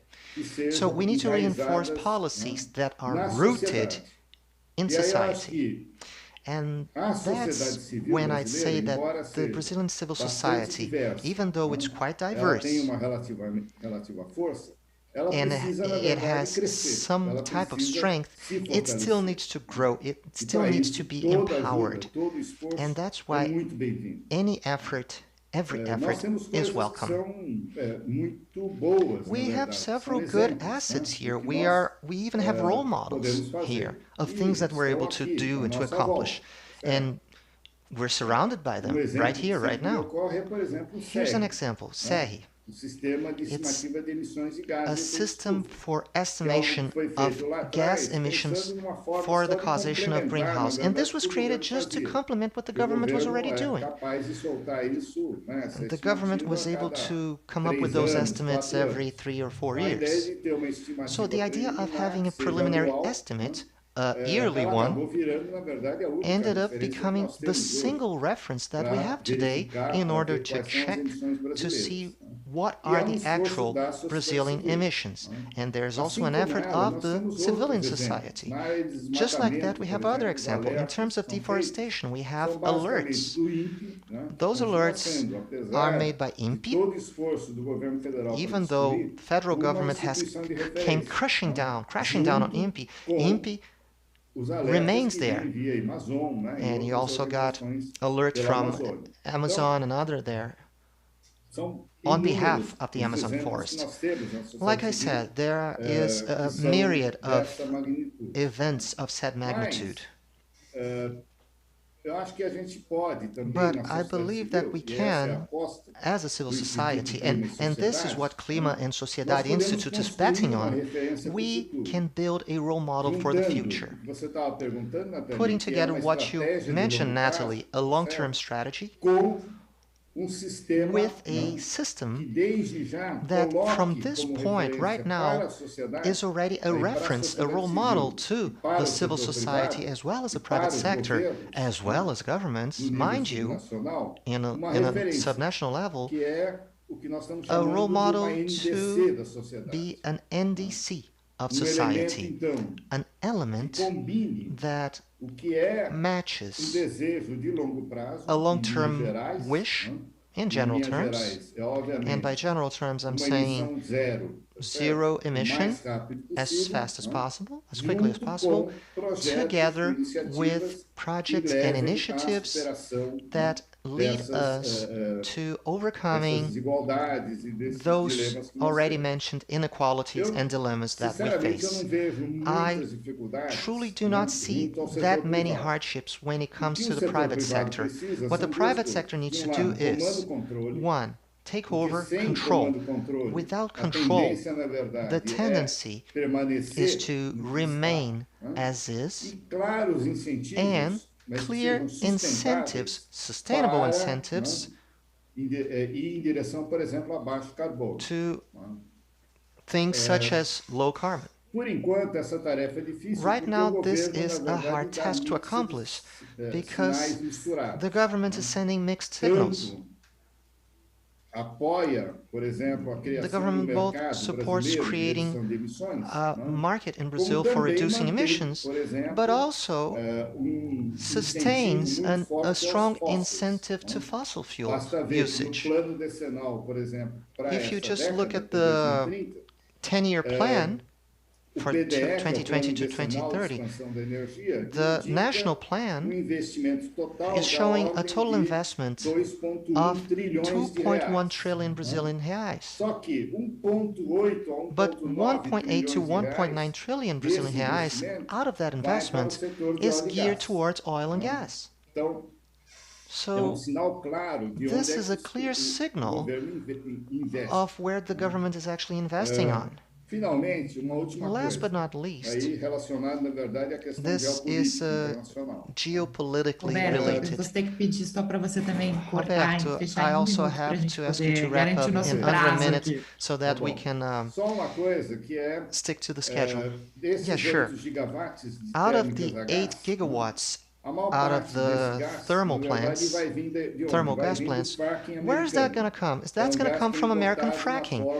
We are importing that as natural liquid gas. So that's all of part of that geopolitical process. So I'll leave you with that, Natalie, so that we can have proper time for Q&A, okay? Thank you. Thank you all. I believe your presentations were excellent. Unfortunately, we have no time for questions, but I will try and summarize briefly what you brought to us. It was all very interesting, and I would like to ask you one question answered in bullet points, okay? Well, Emilio mentioned long-term signals and the need to do things, to issue these signals, signaling the market. Ignacio brought these very interesting tension points, talking about the convergence of signals that is also not going to sustain this pathway. So we all need this package of policies which were designed by Emilio and you. Kishinami also brought examples of the case of Brazil about policy packages. And you spoke about how the policy packages can be built. A vibrant civil society, an engaged private sector, and I cannot forget the points raised by Frederick regarding the risks which are posed along the way. So my final question to you, and once again, please be sharp and answer in words rather than sentences. Recommendations about risks that need to be managed for transition policies, no longer emission-reducing policies, but rather transitions. Beginning with you, Emilio, and we close in 2.5 minutes. Well, I believe that, first of all, regarding trying to reach net zero emissions by 2050, we should avoid the locked-in risk, the locked-in technologies linked to fossil fuel technologies. Kishinami gave the example of this directive, which is going to become a bill of law, which makes absolutely no sense, creating these 8,000 megawatts contracted from plants using natural gas that do emit less, but still, combined cycle, they will emit much greenhouse gases for 20, 30 years. And we have other sustainable sources, renewable sources that can meet the needs of the market. So that is my first recommendation, avoiding the to be locked in to the technologies that are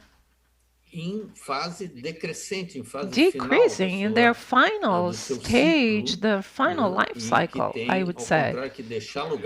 We should open room for bioeconomy, batteries, electromobility, because we have an energy matrix that can be 100% renewable. There is no technical obstacle for that. Perfect. Frederick? Thank you, Natalie. Yes. Okay, Natalie. The risk is the distributive risk. I mean, the policies that we put in place have to very seriously consider the distributive impacts. And as I said, not only vertically looking at income, but also horizontally looking at many other dimensions, characteristics of households to be sure that we don't do anything unfair, because otherwise the threat is serious. It is the yellow vest demonstrations that started in France because of carbon taxation. But this is really one. And on the positive side, then I would say industrial policies, especially in Europe, we have to face the fact that if we don't promote the economic solution to the transition in the sense of carbon-free businesses that can even then be champions on export markets, if we don't sustain this effort, if we don't promote this effort, I mean collectively, publicly, then it won't happen, because people will lose jobs and they will only stop that. Perfect. Also, it is linked to authoritarian governments. It is all part of this package, right? Regarding distributive risks. Kishinami, you have the floor now. Well, there are several risks that I would like to elaborate on. But one, which is at the top of my mind now, it is the risk of mixing carbon tax and compensation with erroneous solutions in the area of carbon pricing. We should remember that reducing emissions and carbon tax are things that are interrelated, but compensation or offsetting is something which is part of a whole new universe. They are different things. We should have them in mind, because we must signal that in terms of public policies to the private sector in a clear, consistent way for the next decades. Perfect. I would like to spend hours discussing this topic with you, but my time is up. I was given the task of taking a family picture of the session, so please smile. And when you're ready, look at the camera. Please look at the camera and smile. Perfect. It was a pleasure to have you here with us. It was an excellent presentation. Several topics will come up again in the next panel, and I invite you to remain. The next session is on financing, the other will be on bioeconomy. Thank you all for the opportunity. Bye-bye. Thank you very much. Bye-bye. Agradecemos a participação da senhora Nathalie Anterstel. Miss Natalie. E passamos a palavra para o próximo painel, And we move on to the next panel. Sustainable Finance. O moderador, Sr. Humberto I now ask the moderator, Mr. Humberto Sacomani, International News Editor at Valor Econômico newspaper. Thank you.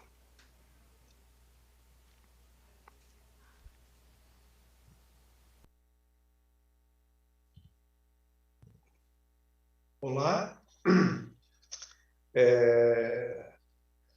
Bom dia, é prazer estar aqui. Good morning. It is my pleasure to be here with each and every one of you. Eu sou Humberto Sacomani. My name is Alberto Sacomani, International News Editor at Valor Econômico newspaper. Então, gostaria de agradecer a presença de todos. I'd like to thank you all for being here, as well as the European Union delegation for putting this event together that tries to discuss existential matters for mankind, which is fighting global warming and preserving biodiversity.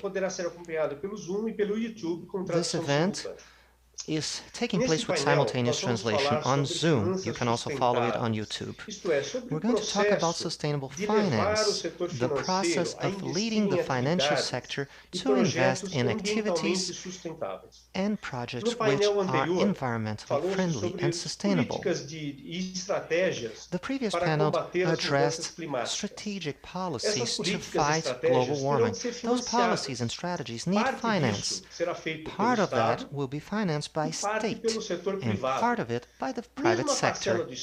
Even part of the state will also be financed by public debt, which is purchased by the market. Therefore, the role of private capital in order to meet those goals is paramount. But how to achieve that? How to organize, make it easier, and stimulate private investment into sustainable, environmentally sustainable projects? Sustainable finance, how do we motivate that? How do we motivate people to do their part in this huge challenge of safeguarding the environment and the weather and the planet? One of the main elements are public policies which make it, which ease the process for the financial market to make their choices so that they have preferences in investments that privilege low carbon emissions. For instance, there is a demand of investment in projects and green tips that is not tended to for a lack of clear mechanisms. In order to address those mechanisms of sustainable finance, we will have today, in the following order, Jan Cornell, who is a research associate at the School of Transactional Governance at the European Union. He will address the carbon market in the European Union. The Union has the most traditional carbon market in the world, as well as the taxonomy for sustainable finance. The market needs to know where to allocate the resources in a more sustainable manner and a more efficient manner as well. Following that, Gustavo Pinheiro, coordinator of Low Carbon Economy at a Climate and Society Institute, he will address his own experience in Brazil in sustainable finance. Last but not least, we will talk with Daniel Contrucci, who will talk to us about projects which are already taking place in sustainable finance area. I now hand it over to Jan Cornell, who will address us in English. Simultaneous translation will take place in Portuguese. Jan will address us for 10 minutes. I kindly ask you to remain on those 10 minutes and not go over them. Thank you, Jan. Thank you, Good morning for you, good afternoon on our side. And thank you very much for the opportunity to speak about the EU package of climate policy, which includes carbon trading, emissions trading, and sustainable finance.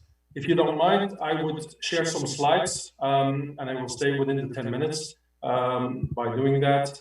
So, and I want to talk about some of the opportunities that are inherent in the sustainable finance package that the European Union has decided in the last years. And I want to start with a quote by Cristiana Figueres, the former head of the UNFCCC, who said that making risk disclosure mandatory and pricing pollution are the highest impact measures that governments can take. And that's very much the philosophy of EU climate policy at the moment, and it's also the philosophy of the climate team at the European Union, European University Institute, where I'm part of.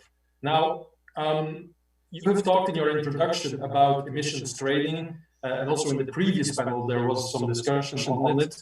And the way we find these things are coming together is that for sustainable energy investments, which are long-term, which are capital intensive and require a lot of upfront capital to be spent, you need policy, technology, and finance coming together. And some form of carbon pricing, implicit or explicit, helps to steer towards sustainable technologies, low-cost, clean-tech technologies that are investment ready because carbon is being priced in the alternatives, but is also the carbon pricing is giving a carbon risk signal. And in the financial sector, it's all about risks and the allocation of risks in order to allocate capital. And so what the EU has decided in its action plan on sustainable finance 3 years ago, and a large part has been already implemented, is we want to reorient capital flows towards a more sustainable economy. And for that, we have the taxonomy, green bond standards, and so forth. We want to mainstream sustainability into risk management by financial players.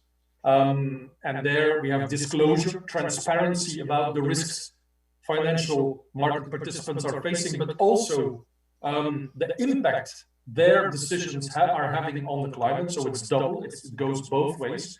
And thirdly, transparency and long-termism in the corporate strategies of the private sector. And so that Sustainable Finance Action Plan has already been translated into instruments, and these instruments are actually the first in the world to be legally binding, comprehensive, and very specific. And so we are seeing the way that the EU was the pioneer in the big emissions trading carbon pricing scheme is now being repeated in sustainable finance, where the EU is the first to have mandatory legally binding measures in place for corporates and for financial market participants. And so one of the big instruments there is the Sustainable Finance Taxonomy, which obviously as goals has direct investment towards sustainability, scaling up, increasing transparency, and limiting greenwashing. It is not an obligation to invest. It is a categorization of what it means for an economic activity to be sustainable.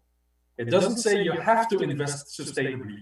It just says what it means to invest sustainably. And so the European Union has developed a framework with 4 conditions. One is you have to substantially contribute to 1 out of 6 environmental objectives, being climate change mitigation, climate change adaptation, water, pollution, circularity, and biodiversity. And so, but if you contribute substantially to 1, you cannot do harm to others. That's a very, very important principle, the no significant harm principle. Thirdly, you have to comply with minimum social safeguards, which are International Labour Organization rules. Fourthly, you need to meet technical screening criteria, and that's where a lot of the discussion has been. It's about science-based technical screening criteria.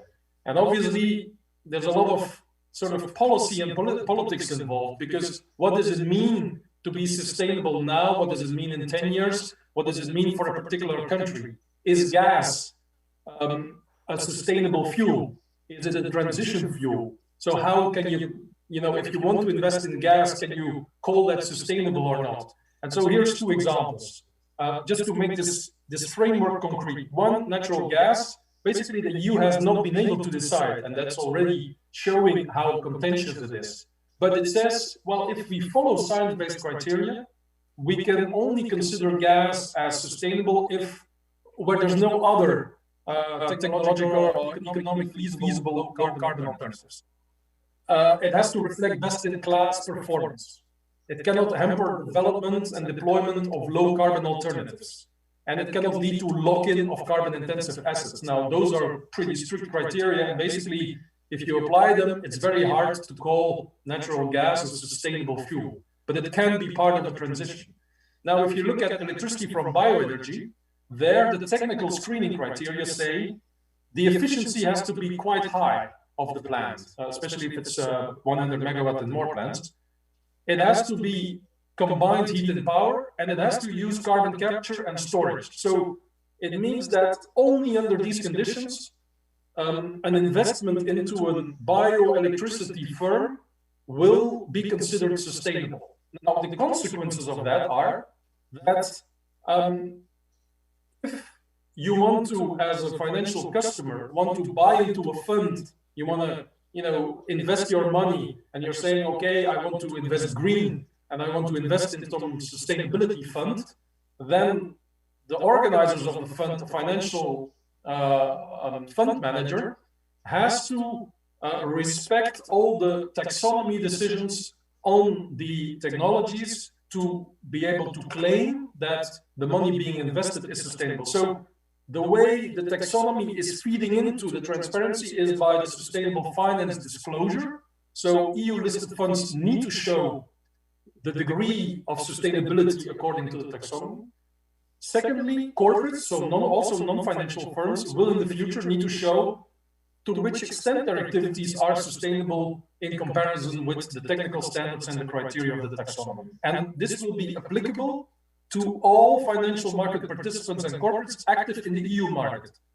But active in the EU market also means for their activities overseas. So basically, a European fund investing in Brazil and wanting to say we are doing sustainable investments in Brazil will need to show that in Brazil, these conditions are being met, the EU conditions. So this is the way it works. This is the way the taxonomy feeds into disclosure and wants to reorient the capital flows to sustainability. Obviously, this is not a guarantee, and that's where I'm going to leave it for this first intervention. It is not a guarantee that people will invest sustainably. It is just answering the question, what is sustainable, to make sure that there's no sort of greenwashing and fraud, or people saying we do green, but in fact it's not. It's not aligned with the Paris Agreement. So this is one consequence. But the second is also to force all the financial market participants to show where they really are on the sustainability, on the degree of sustainability. And you can still sell a fund at 100% non-sustainable, but it will be known, it will be transparent, and customers investing in it, shareholders, institutional pension funds, they will know this is the degree of sustainability of what we are investing in. So this is the way the EU framework has been set up, and it's hoped that in the future this will lead to more finance for sustainable projects and investments, not only in Europe, but also abroad. Obviously, global coordination can help with that. There are talks with China, with the US, with others to sort of streamline some of these rules. But at the moment, the EU is the only one, and is also the first one to have made this a rule, a law for the whole of the European Union financial market. And so we think this will have consequences for beyond the borders of the EU. I will leave it there. Thank you very much. And I'm happy to discuss and answer questions afterwards. I'll stop sharing. Obrigado, Ian. Thank you, Ian. I would like to give the floor now to the next speaker, Gustavo Pinheiro, from the Climate and Society Institute. He will be talking about the Brazilian experience with the topics raised by Ian.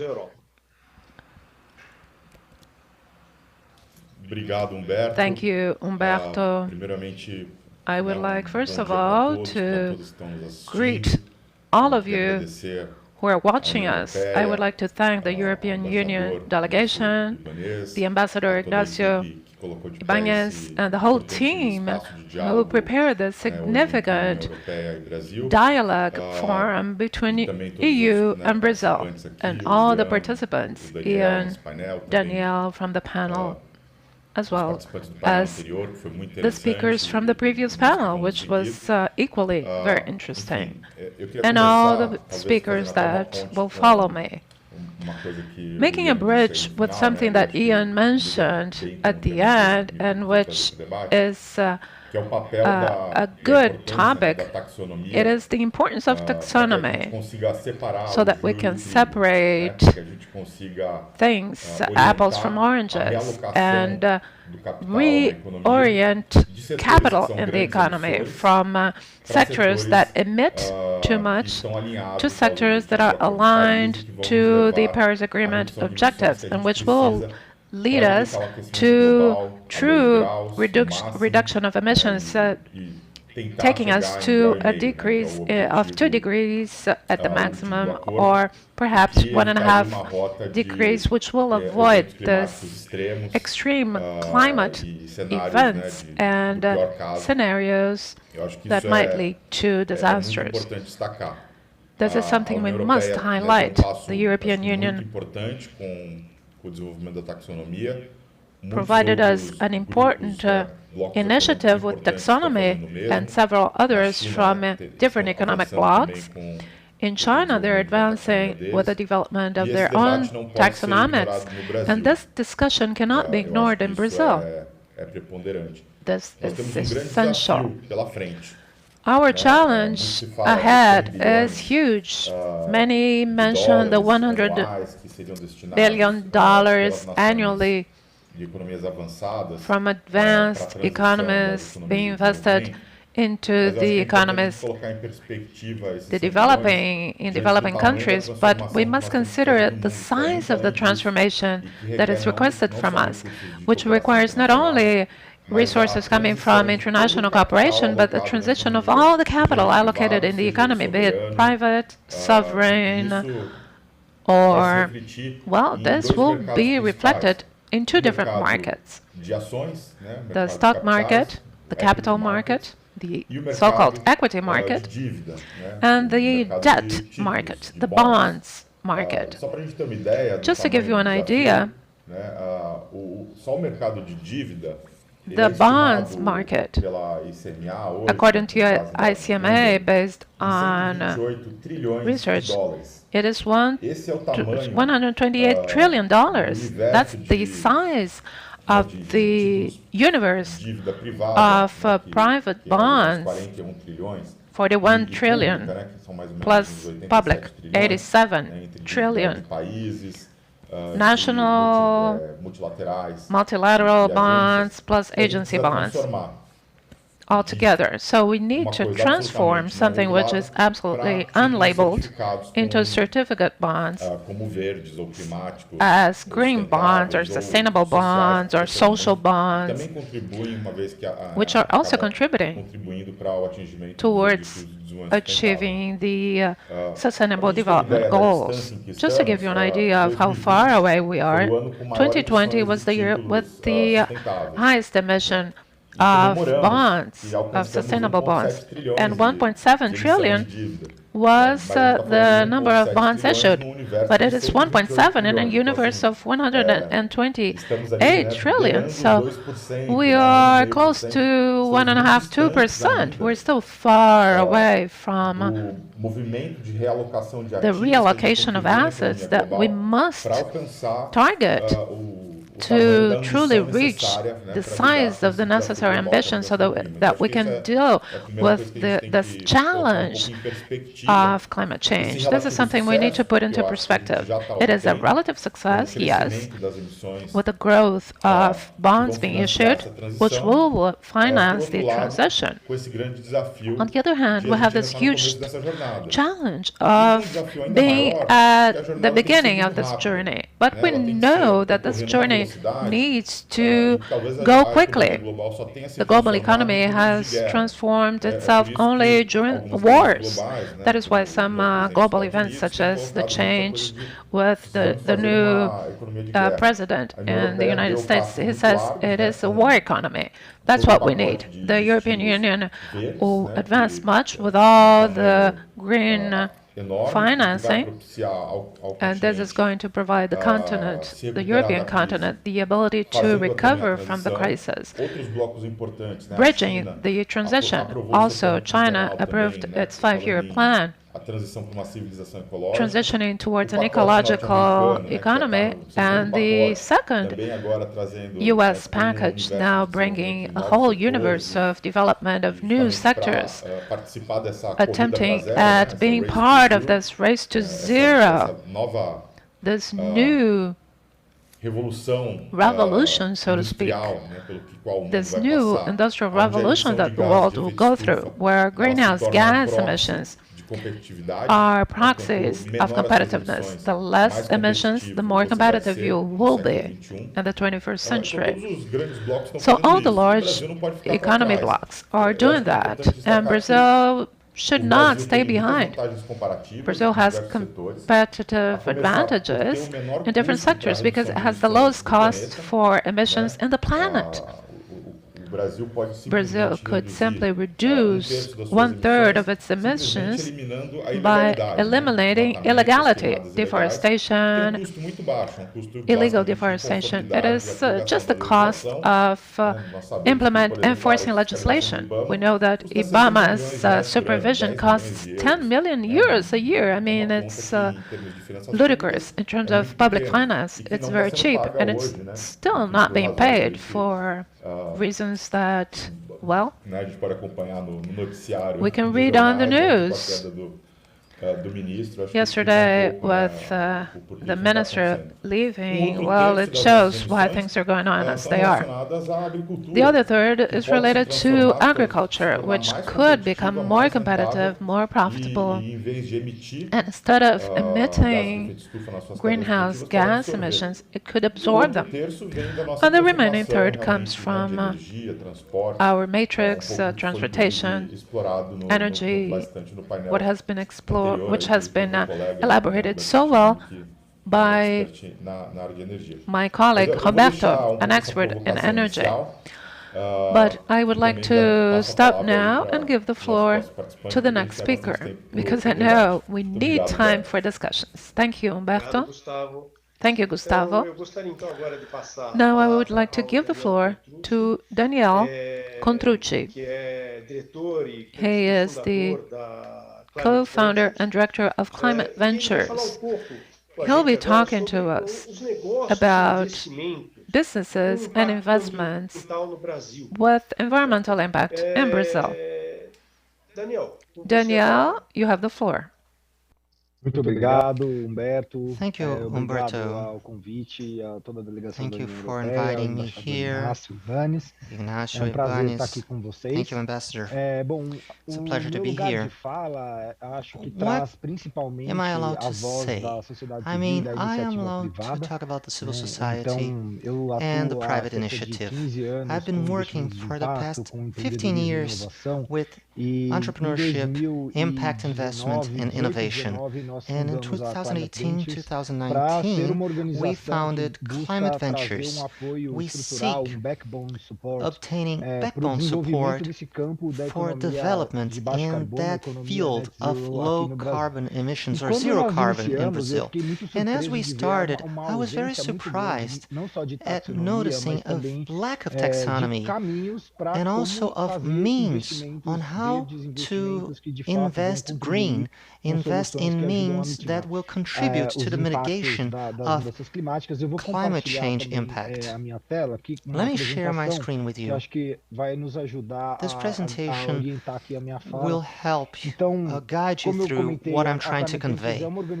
As I mentioned, Climate Venture is an innovation platform. We are a non-profit platform. We do it by supporting climate entrepreneurs to develop and scale their solutions and connect them with the market and investors. Just to give you a ballpark of how we organize, there's an advocacy and collective impact. And we try to act upon improving the business environment, helping people make decisions and act collectively to unlock that bottleneck. So we do that through laboratories for intersectoral innovations, as well as mapping and studies. I'll talk about the Green Wave, which is our most current study. We also act directly on mapping solutions. So we have several partners organizations, about 700 startup companies almost, that have a positive impact on climate in several different sectors. We also have accelerated several of them, over 50 of them. And we also help them to connect with clients in terms of access to market and investment. I believe there is a true potential there. We're talking about over $10 million leverage in investment, and the potential is for that to grow exponentially over the next years. Our strategy, or our, as I said, backbone strategy, the visible part above the soil, the short term, is about the pipeline, specialized incubators, climate incubators, as well as climate ventures for startup pipeline in order to foster those innovations. And the scenery we see currently is very incipient. If we're talking about an orchard, we're talking about an area right now with very few trees, not bearing a lot of fruit. So we need to improve the soil quality, such as the work environment, the finance environment. And there's a whole area underneath the soil, mid-long term, and that's where taxonomy is paramount, to understand what are the metrics and the means to evaluate the impact so that we can perform collective action and thus collaborate, continuous communication, and therefore have structural support. There are a series of programs. I do not have time to go into that, but what I wanted to bring over for that debate is to talk about the Green Wave. It was a movement that was built together with several partners from the Climate and Society Institute that is here today with us, as well as several other important organizations of the civil society. This study gives you a macro idea of how the Brazilian economy has dealt with the environment. We are hoping that the current logic is pushed aside, because right now we're just trying to comply with the law and mitigate negative impacts with investment. We're transitioning that to zero carbon, biodiversity conservation, and integrate that with core business of the private sector, as well as an emerging logic in which some business models are now being aligned with understanding the positive impact together with profit. Thus, that emerging logic is something that will yield the questions. What are the main environmental challenges that Brazil is facing? Well, just like every country in the world, we are within this so-called spaceship Earth, And this emergency of climate change is something that everybody is facing and will face even further down the road. But when we look specifically at Brazil, we're talking about deforestation and forest degradation that together with agribusiness as well as livestock is responsible for 75% of all the emissions.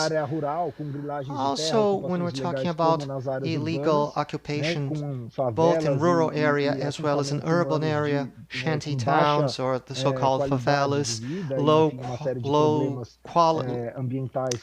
quality of life standards, and the lack of basic infrastructure such as sanitation.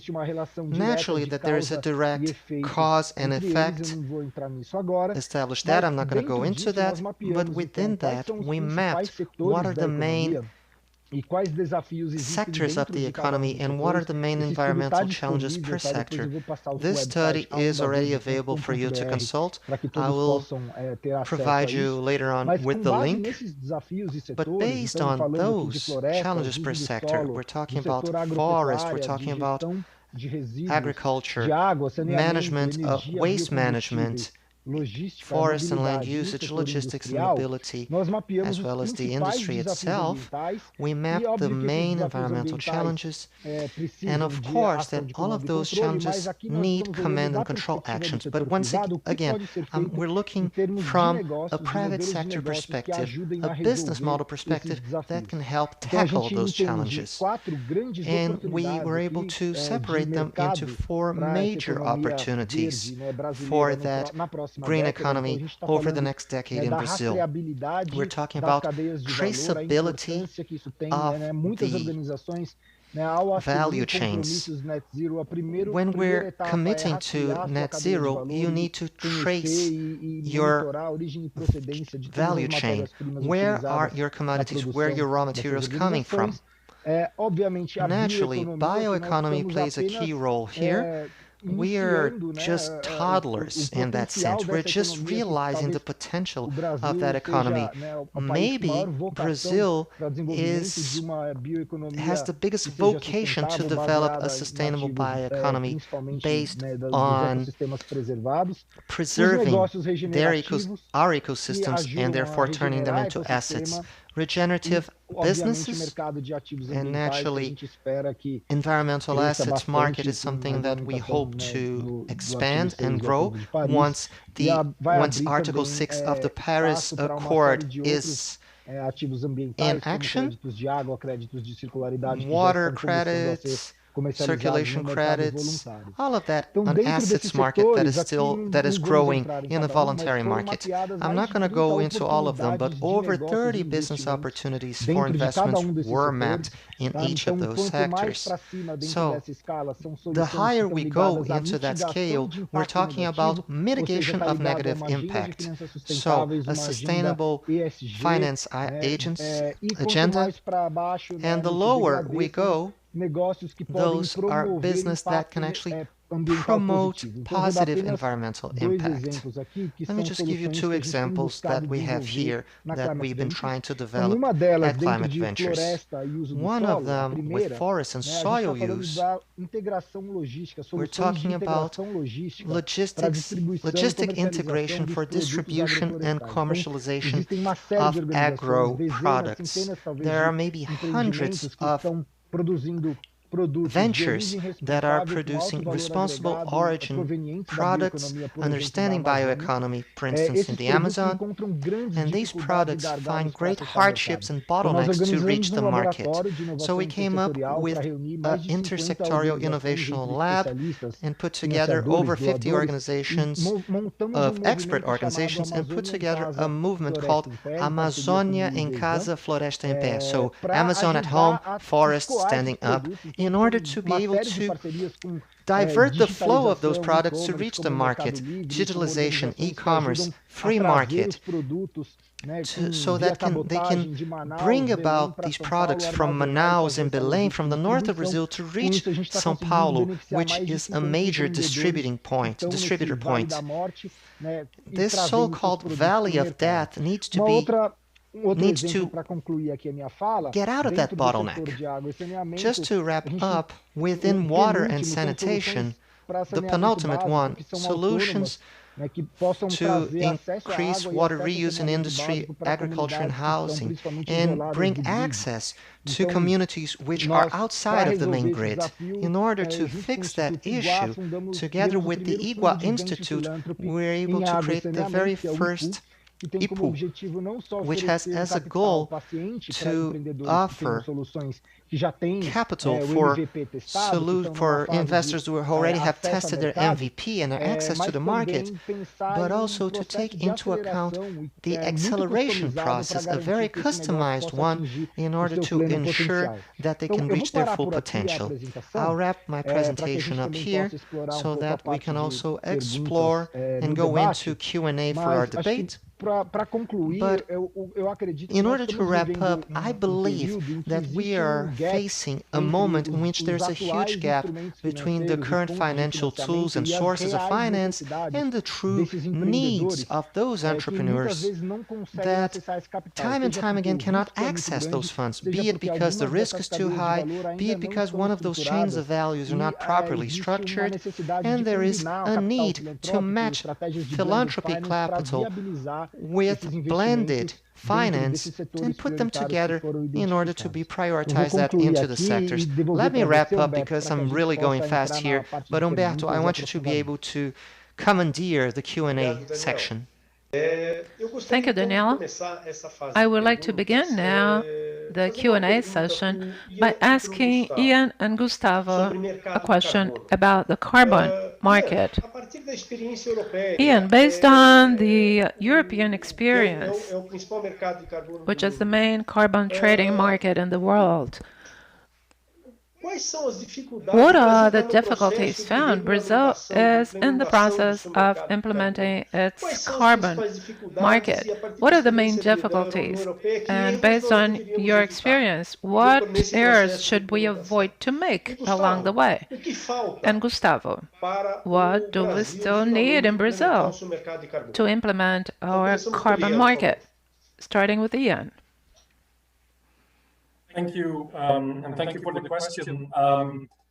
Indeed, the emissions trading system has grown in maturity a lot over its lifetime. And now, in the last months, in 2021, we've seen record prices, which finally start to bite and, pushing, for instance, coal out of the power system in Europe, and really giving an incentive to industries to cut back on their carbon intensity. Now, how did we get there? Because it's not always been like that. And the first obstacle or the first challenge we had was setting up the measurements, setting up the measurement, reporting, verification, MRV in the jargon.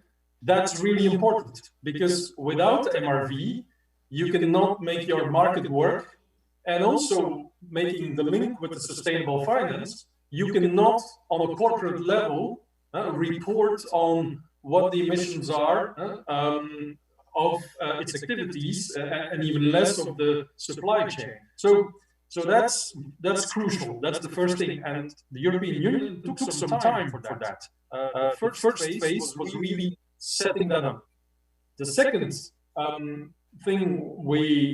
obstacle we faced was because obviously it's a new instrument, and a lot of industries are afraid that they will be in a tight position, and it will be a financial liability for them.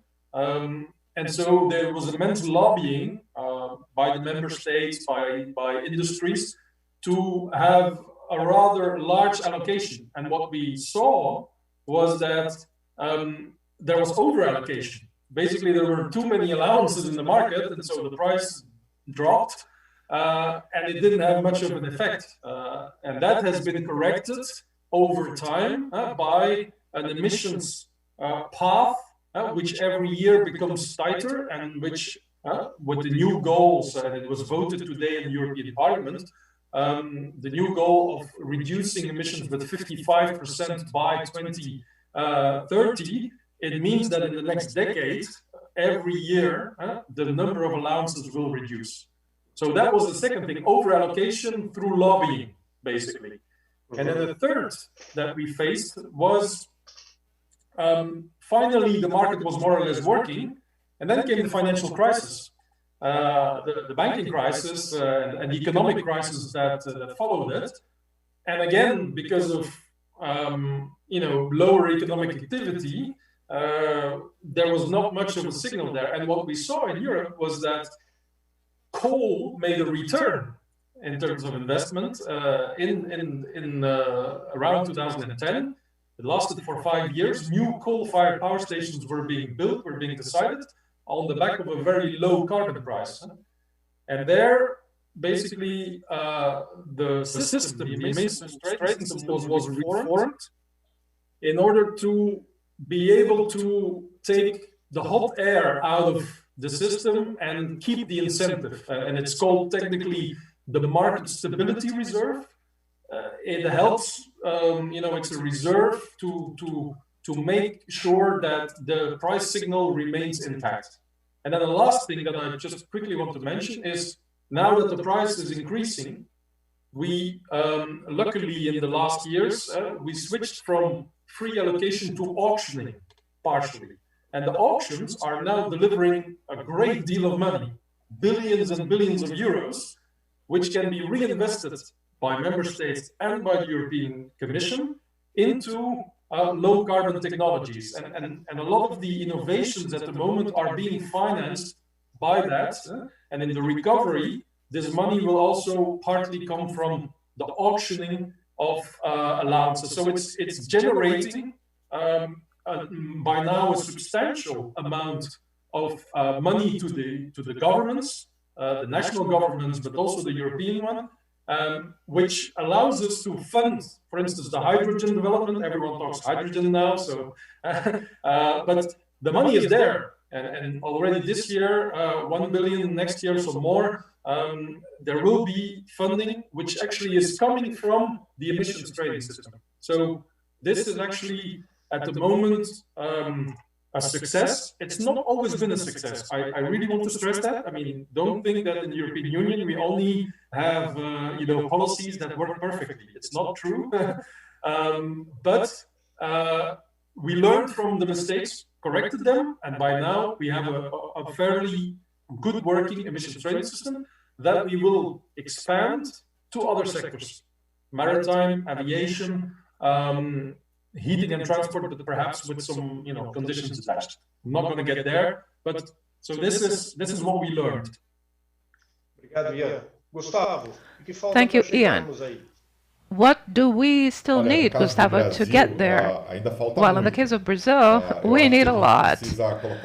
We still need to put things into perspective. This is not a new debate in Brazil.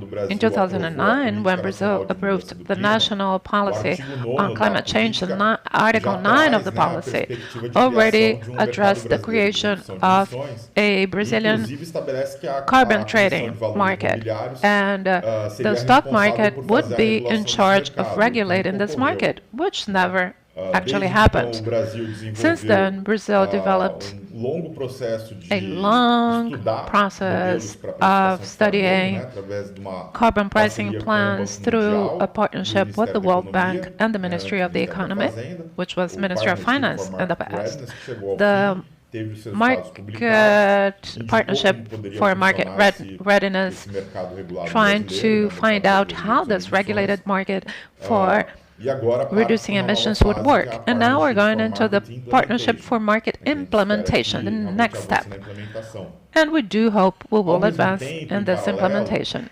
At the same time, this debate reached its maturity with the private sector, and we have several manifestations during the years of companies in the private sector, which are at the avant-garde of Brazilian capitalism around CEBAD, the Center for Sustainable Development in Brazil, in favor of a national regulated system in Brazil instead of a carbon tax. These are two different ways of regulating carbon pricing. I believe it is a national consensus, this benefit that it could bring to the country from different points of view. We could highlight only a few, but the main advantage would be signaling. Signaling coming from policies. The state should be signaling the private sector, and the private sector would then have long-term predictability. This might unblock the new tools that we need for transition. We're talking about private market because we're not going to finance the uptake of the prices. Neither are we going to do that with transition with large public investments. In face of the fiscal situation in Brazil, we need to unblock and leverage private investments through the bonds market or equity market or venture capital market in its different typologies. Ian is bringing to us a very interesting perspective, and it's worthwhile mentioning. In spite of all the difficulties in the first years of the ETS, I believe the European market today is doing well. We see prices reaching good levels, and this is guiding and leading the private sector into investing. But transitioning from the model of allocation of the allowances to the auction model is the best thing, and everything that is being financed in terms of innovation with resources coming from this market. We see several initiatives in Europe which are quite innovative, funded with the UTS resources. Client Ventures is connected with innovations for startups funded with resources coming from the UTS. And also in Brazil, the creation of a market and a way of making these environmental assets profitable, especially certified emission reductions with carbon capture and the ability to do reforestation initiatives. We have hundreds of thousands of degraded areas in Brazil that could be restored. So it's a major opportunity in Brazil to unblock investments, generate income, generate jobs. This discussion needs to occur at the level of the civil society. It cannot occur in closed government offices.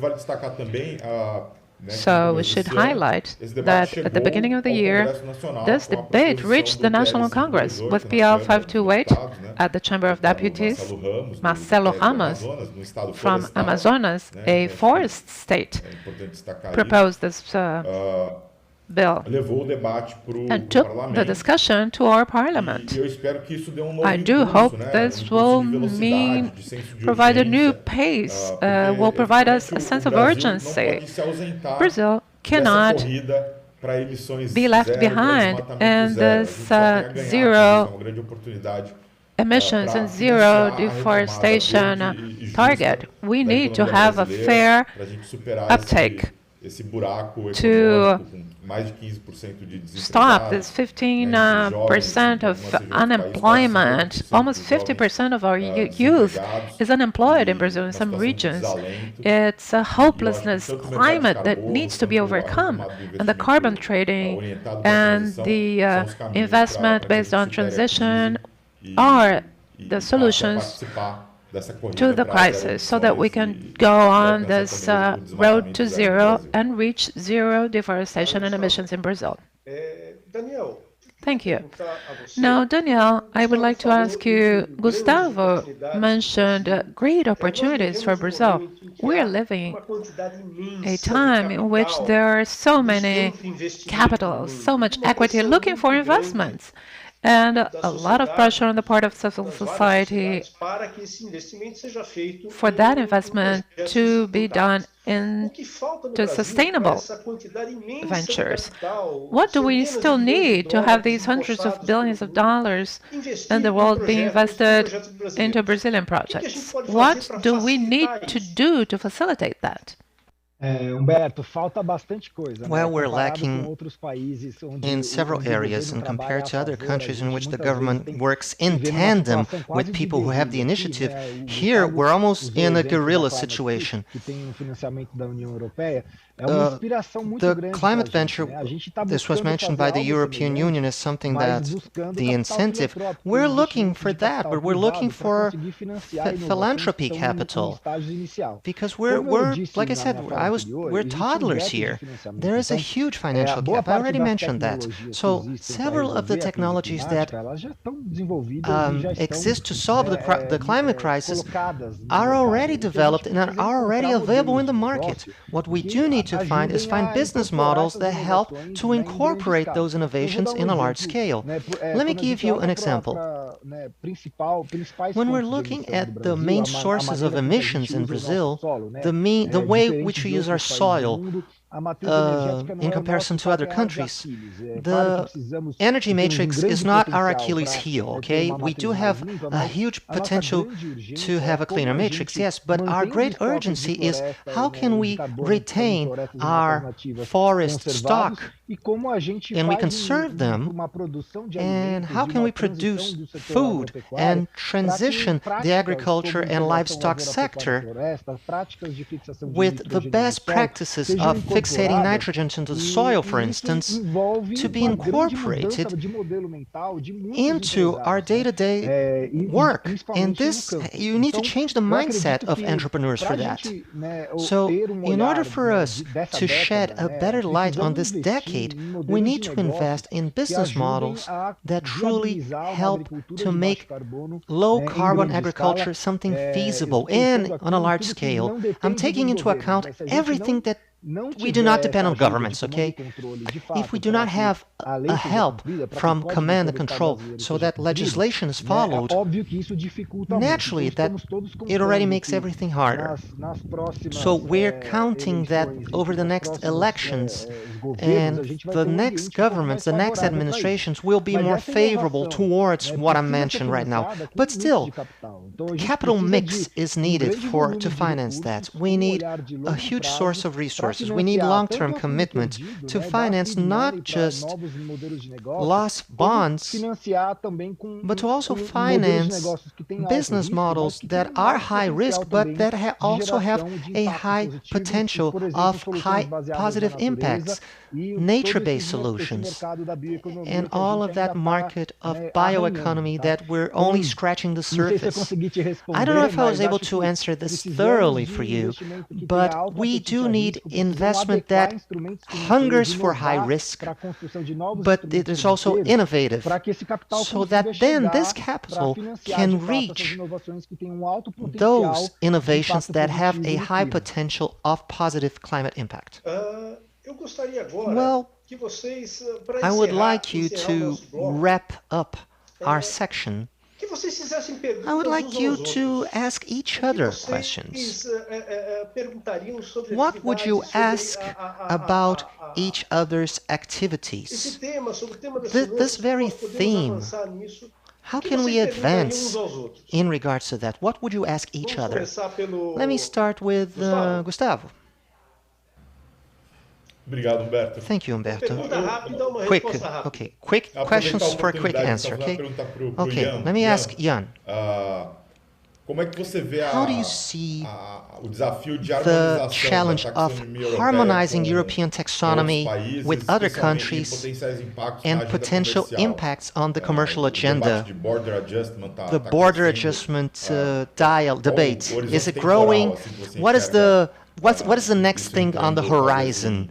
when it's coming in terms of production and impacting the exterior commerce? Thank you for the question. It's a very good question because indeed, also the G20 meeting mentioned that they would, the G7 meeting mentioned that they want to work towards, looking at harmonization and so forth. Now, the problem is, and I'm saying problem, but it's the starting point. The EU has already decided.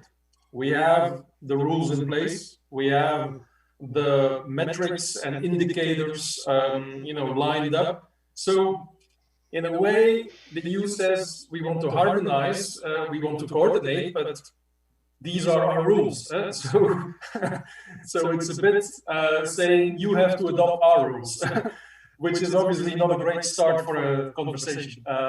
Now, I think practically there will be, as with many rules and carbon pricing, climate policies, there will be differences between US disclosure rules, and President Biden has given instruction to develop them, between Chinese taxonomy, between other countries having transparency and disclosure rules.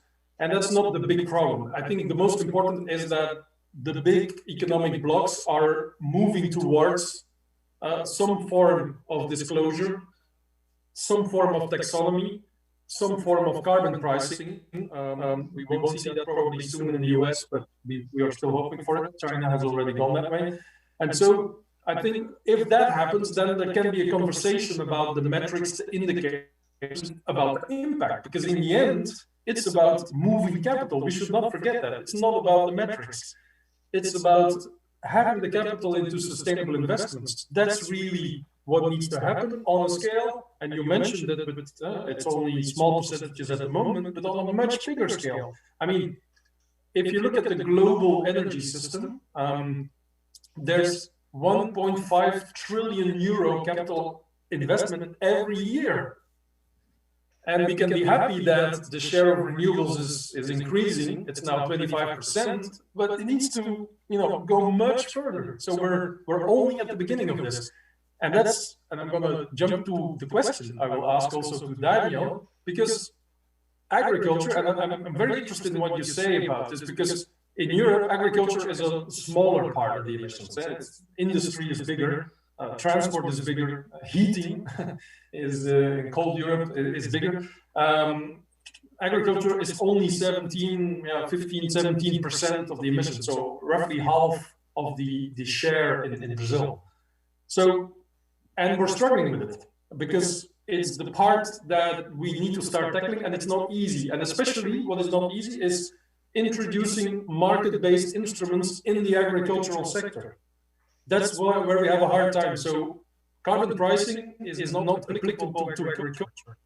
We don't have market-based instruments on land use change, and we know we need to move there, but it's very difficult. And so any ideas on how you use market-based instruments in the agricultural sector, I think that's very valuable and very interesting because obviously in Europe, agriculture is less big than in other parts of the world, but for the rest of the world, agriculture is a big source of emissions, can also be part of the solution. So I think it's very valuable to experiment with new systems on that, because we need them. This was very interesting, Jan. Daniel, we have 2 minutes for your reply, if you would. Okay, it is a behemoth of a challenge, okay? I believe that agriculturally and livestock speaking, let me tell you about 2 points. First, how do we monitor environmental indicators? How does a rural property is working in regards to their carbon emissions, but what does the soil look like? What is the quality of the soil like? What are the water usage for production? We need to look for an industry that is maximizing the amount of carbon you're using in order to improve the quality of what we're doing. how well are we using the water? Is there a lot of waste of water? Now, that's one.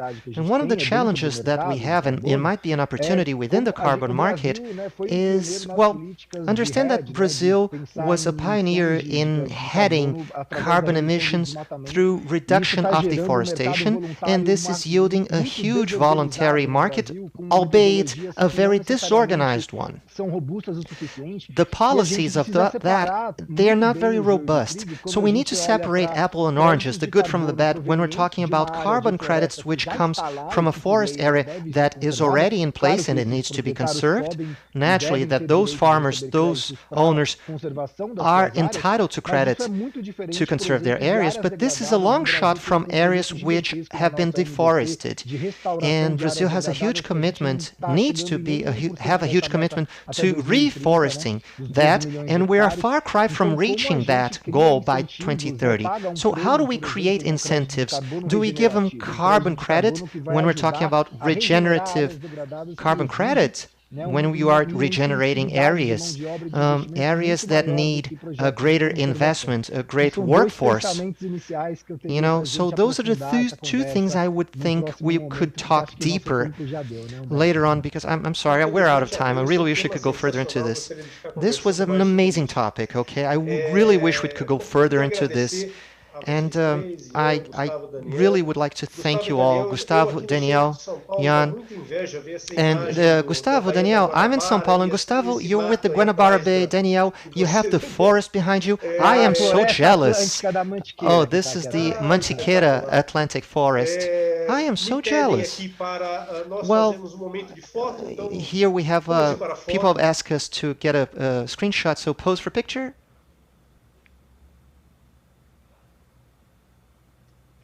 I think we're good. Thank you. Thank you so much. Gustavo. It was very interesting. Nice to meet you. Thank you, Jan. Gustavo, as you mentioned, we have huge opportunities and even bigger challenges to implement those ambitious metrics that need to be met. Okay? Thank you. Thank you so much. Thank the audience, and also thank the EU delegation to organize this.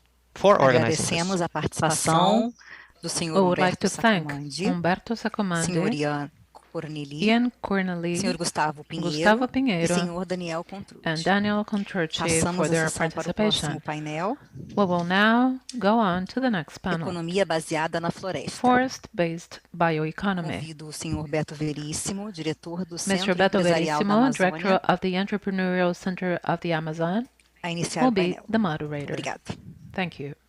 Bom dia ainda para todos. Good Prazer, morning. obrigado pelo convite. Thank you for the invitation. Nós vamos ter um painel com três We will have a pessoas que panel conhecem with three bastante speakers o who tema. are experts in the topic. It is Teremos o quite a Salo privilege to have them. Kozlovski, We have Salo professor Kozlovski, associado em Associate Planejamento Professor of Urbano, Urban e Planning Serviço Público and da Public Universidade de Nova Service York. from the New York Fez University. doutorado no MIT, He did a his graduação na Fundação PhD Getúlio Vargas. with the MIT and dos colaboradores undergraduate do studies projeto with Amazônia 2030. FGV. Ele provavelmente He's vai falar one of aqui the de coordinators que ele of liderou. Amazon 2030 Em seguida project. teremos Marina And then we will Campos, have que tem Marina PhD pela Campos, Universidade de a Yale, é diretora PhD executiva at Yale. She da is the Conexo, executive Estados director Unidos. of Tem Connexus. uma longa In experiência the US, she em has a conservação, long no tema de experience mudanças with climáticas, conservation and em climate change, filantropia, philanthropy, e uma notável capacidade de and conectar os a pontos remarkable ability to connect entre the dots múltiplas oportunidades e desafios que estão se amongst apresentando different nessa agenda da opportunities bioeconomia and de base challenges that florestal. are being presented Por in this último, forest-based o Denis bioeconomy. Minev, And finally, que é Dennis empresário B. e diretor-presidente Minev, do Grupo Bemol, President que fica Director com of sede em the Manaus, Bemol Group é with formado headquarters in em economia Manaus. pela He Universidade has de graduated Stanford, in tem economy pós-graduação at pela Universidade da Stanford, Pensilvânia e PhD, MBA, pela Universidade de Stanford e MBA and pela MBA by Universidade the University da Pensilvânia, of do Pennsylvania. Wharton School. Foi secretário de He was the Desenvolvimento Secretary of Development Econômico e Planejamento do governo and do Amazonas. Urban Planning uma for das the pessoas que mais tem, government of Amazonas como empresário, state. tentado He is seguir one of essa the rota individuals da who has bioeconomia tried the na most to Amazônia, tem follow the muitas pathway experiências para of repartir bioeconomy. conosco. He has many Eu different vou ser experiences to breve share aqui na with us. introdução, I will dizendo que be very brief in my introduction, just saying that this discussion is quite timely. The dialogue has been dealt with separate from biodiversity. There are two major topics defining the century: climate crisis and the crisis of biodiversity. It is dealt with by two conventions and in many approaches and in different investments and public policy approaches, they are seen as different things, and there's never a gain-gain solution. If the climate change agenda presents solutions, as we have seen in the field of financing and business and technology, biodiversity, on the other hand, has an agenda that is obsolete and backward. It presents a rare opportunity. There is no solution for biodiversity without a joint effort of leveraging businesses that are based on biodiversity, in my opinion. That is why this panel will be able to reconcile these two agendas and find a gain solution. Now I will give the floor to Salo. He will have 10 minutes, then Marina, and then Dennis. Salo, you have the floor. Thank you, Beto. Thank you to all the organizers. It is a pleasure to be part of this panel with Maite and Dennis. I am a huge fan of the three of you, so I'm always learning from your work. I will now share my screen.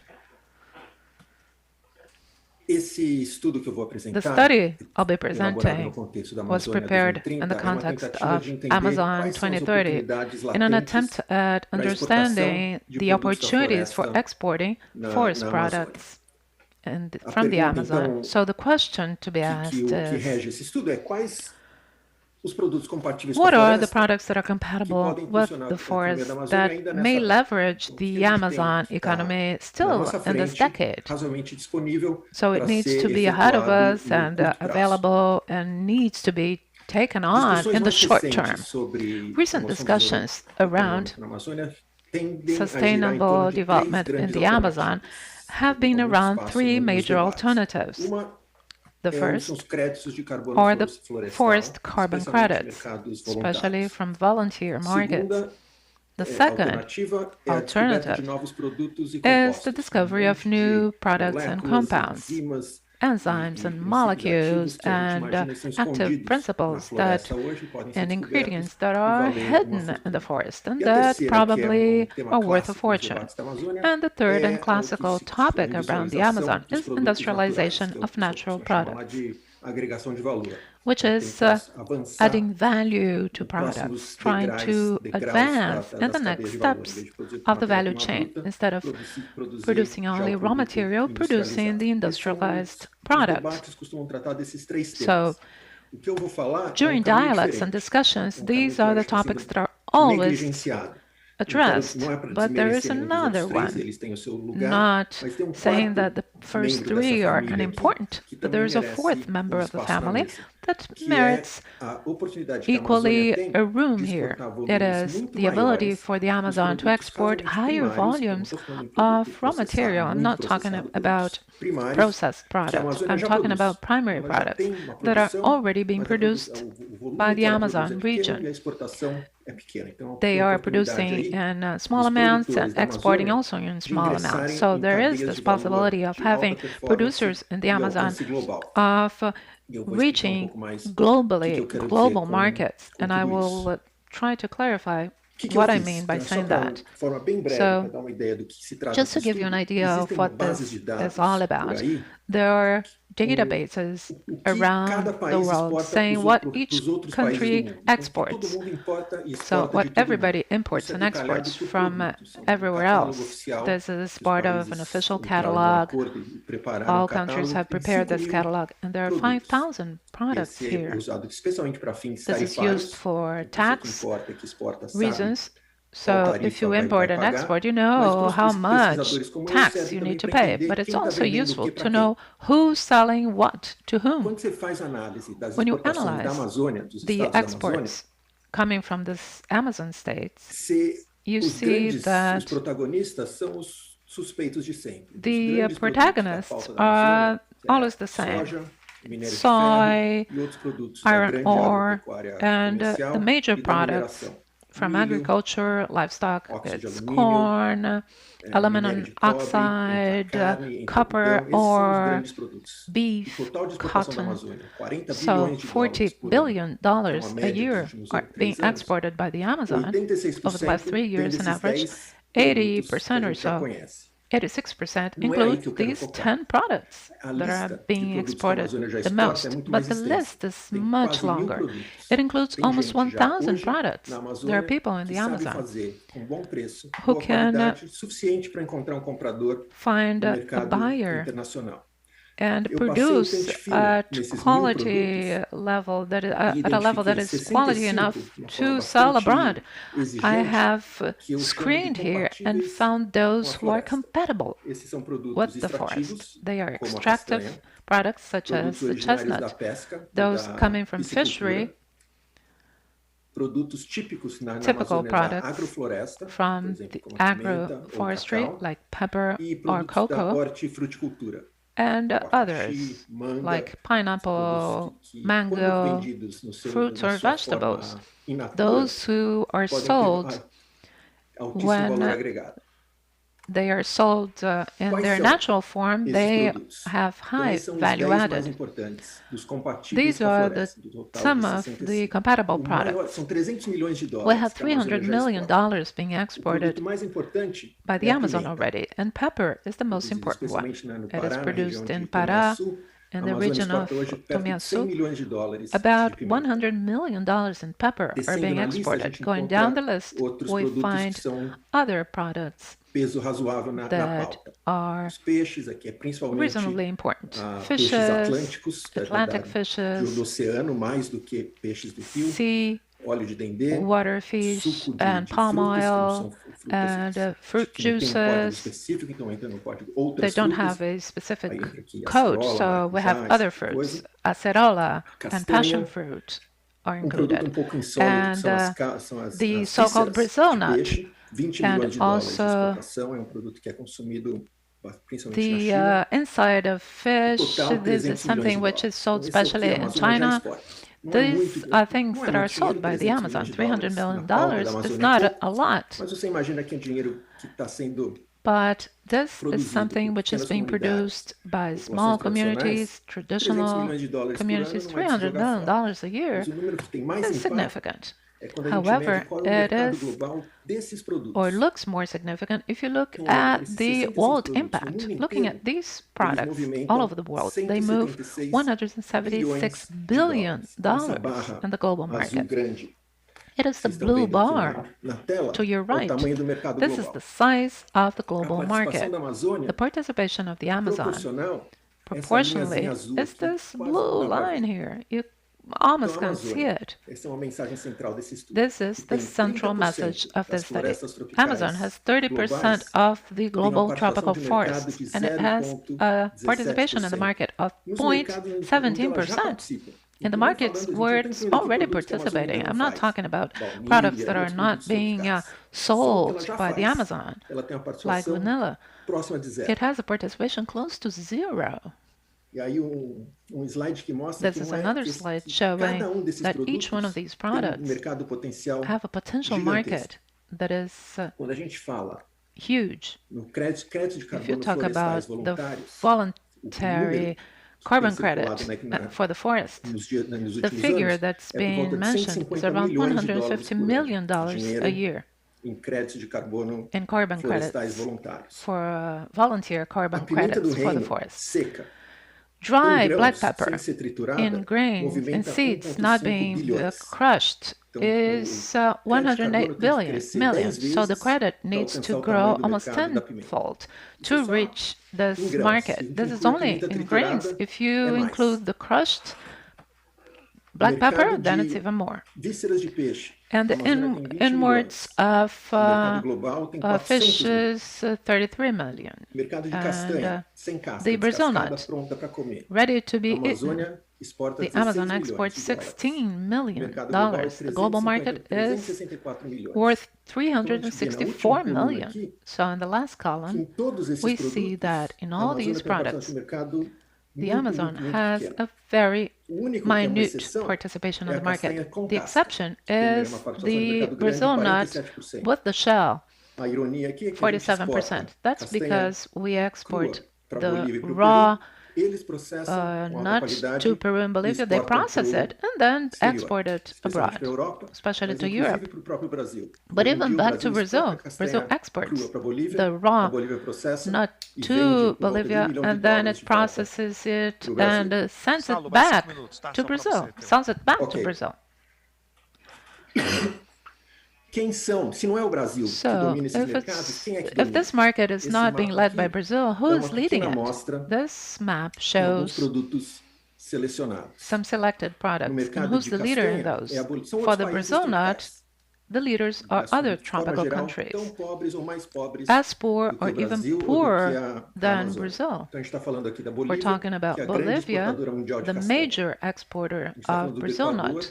We're talking about Ecuador, the major exporter of palm, and Ivory Coast, the exporter of cocoa, and Vietnam, the exporter of pepper.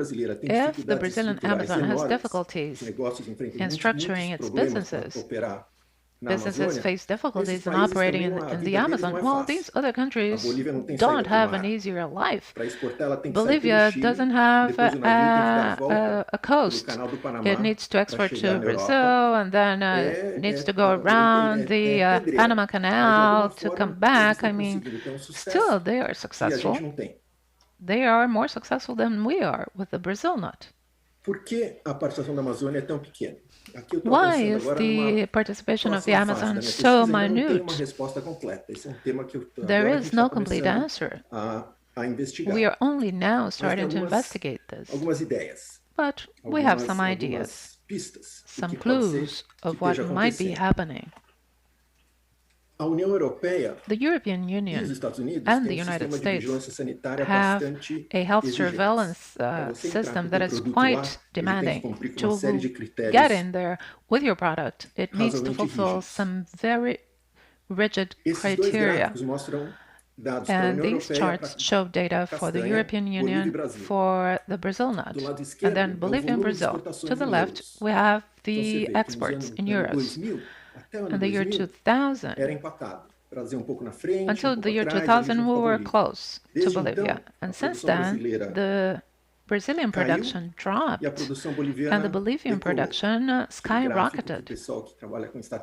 If you work with startups, you love this type of chart, right? It's an exponentially growing curve. To the right, we have the seizures by the health surveillance agency because of contamination with aflatoxin. We had a peak of contamination in years 2000, 2002, and 2004. What happened there?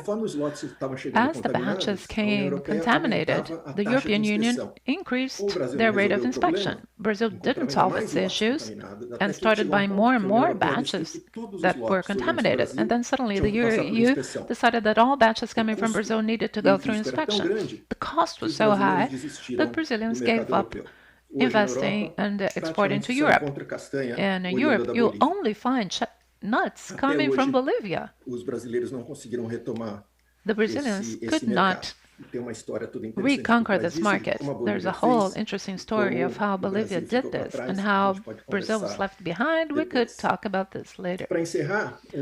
And to conclude, the story of the pepper, which is the most important exported product in the Amazon today.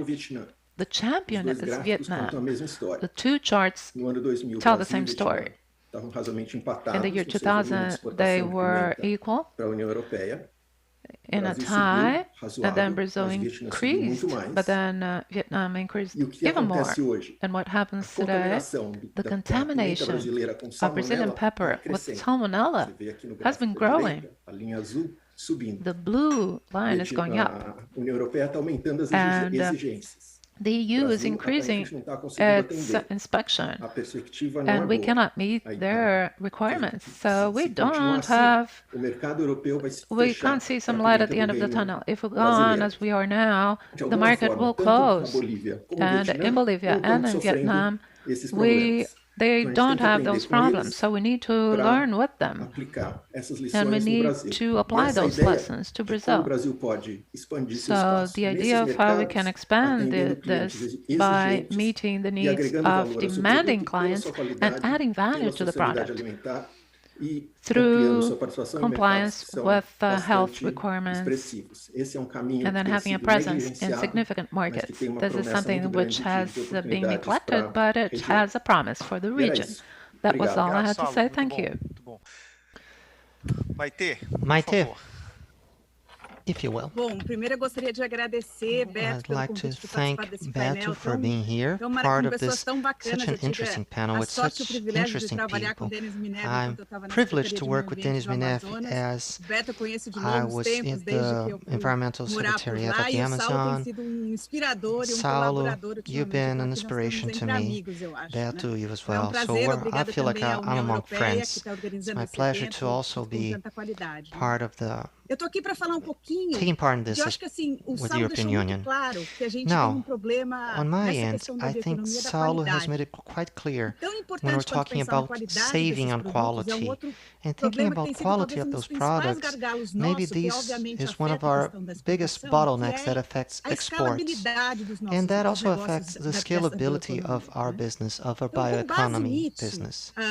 Based on that, we created Connect. It's Institute of Sustainable Connections. How do we create an ecosystem of community business, taking into account working with several actors, and also how do we find solutions that we are able to scale, so that we leave or abandon the model that we're focusing on developing wheat flour for Rio, for the Lumini River. It's important locally, but it does not affect the region as a whole. How do we move away from those small boutique projects that are philanthropically financed and face them as true businesses, as resilient business, economically speaking, socially and sustainably speaking. Connect started working basically as an intermediate area in those transactions. So right now we have a number of organizations, especially in the Amazon, that are working very well, mind you, but we felt that this was very fragmented. We needed different actors in that chain of work and make that work. And therefore, we structured 3 pillars. One of them is looking at those community services, association, small companies, small and medium-sized companies. How can we improve their business model? What is lacking? For instance, for them to follow all the legislation and have a proper invoice and proper document for that. What about capital flow? How does that work? The other pillar we're looking at is the financial end. What can we base our business on? It's either philanthropically sourced, and philanthropies change their strategies. Again, it is a seed, important capital, but on its own does not solve the main issues. If you're going to get a bank loan, interest is really high, and people are unable to achieve their credits, such as PRONAF credits, which is yearly 33 billion reais for producers, for locals, but that is not being properly used because they don't have access to that credit. So how can we create that bridge and create mechanisms that are more agile and are more robust and aligned to their own reality. That's why we created the Connexus Fund. The fund itself is actually called Chassis of Investment, of Social Environmental Investments, and we're not granting people money. We actually are providing them with loans and fast comeback loans, capital flow. We're also supporting them when it comes to insuring loans, all of that in order to create tools that are more adequate to their needs. And once again, we're trying to build that bridge to provide them with loans as well as help them get to that PRONAF credit loan that has way lower interest than our own loans. And this learning process is fundamental for that. We understood that money on its own, it's not going to be able to transition that. The mentorship, especially when it comes to financial condition, is paramount for us to make these investments something solid and have an actual foundation for them. Also, more complex. We're looking, in a more complex sense, we're looking at different markets. Community markets depends on, for instance, selling to schools, army, hospitals, and this ends up being an interesting strategy from a point of view. You know, but when you had issues such as COVID right now, their loss was huge. So we are now trying several different strategies. We're establishing partnership with private companies, but once again, this is of limited impact. So we started evolving into thinking on how to provide community service hubs of shared services, better yet. So what are we doing with the support from the British government? We're trying to create an export hub. That hub is the very place where organizations go so that rather for them to start finding out how to export, what type of fees do I have to pay, and so on and so forth, we're going to have a virtual hub in which several services and organizations come together to promote all pieces of information and necessary services in order to promote said export. So services such as this one enable you to scale up. Others are intelligence platforms for the market, a digital one which joins all community services who will have a window of their products to convey that to buyers, to stores, to markets, and align that with marketplaces. It is not a marketplace per se, but we help them align their products and their services, such as batch, bill of sale, and all that sort of thing. And to further dive deeper into that, Conexa Brazil created Conexa United States. And the idea here, being a spin-off of Conexa Brazil, is for us to create an action that goes beyond just support for Conexa Brazil. This is pretty much of a newborn organization, it's only less than a year, one year old. And the idea is for us in the Amazon to be a hub in order to aggregate capital and create a synergy with different donors. But we're also having a curated product portfolio because investors find it hard to understand where are they going to invest. Brett is even part of that. We're creating a coalition of several organizations in Brazil that will create from 3 to 5 initiatives, and we will be using that in order to offer that portfolio here in the US. This is how we believe we can scale up things and playing our role here as a means to help people in Brazil. Let me wrap this up here, Beto. Feel free to ask me questions. Marina, this was very illustrative, very crystal clear. I'll move on to Dennis. Dennis, it's a pleasure to have you here on our events. You're always with us and very clear about understanding what everything is about. Thank you, Beto. It's a pleasure to be here with Maite and Salo. I've been learning so much with them. The work of Salo and the identification of opportunities that pass unnoticed has been so interesting. And Beto, who was leading Amazon 2030, such a necessary initiative. Thank you. Well, I am trying to meet a void, a gap, which is the link between the business sector and the Amazon region, and the business sector in Brazil and the rest of the world. It is quite a complicated position because there is a dissonance and lack of tuning in terms of how the world sees the Amazon, how the Amazon sees the world, or even how the São Paulo-based businessmen see the Amazon. So the comment I always make is that the environment issue is not part of the dialogue amongst businessmen here in the Amazon. Whereas whenever I am called to speak, it is about the environment.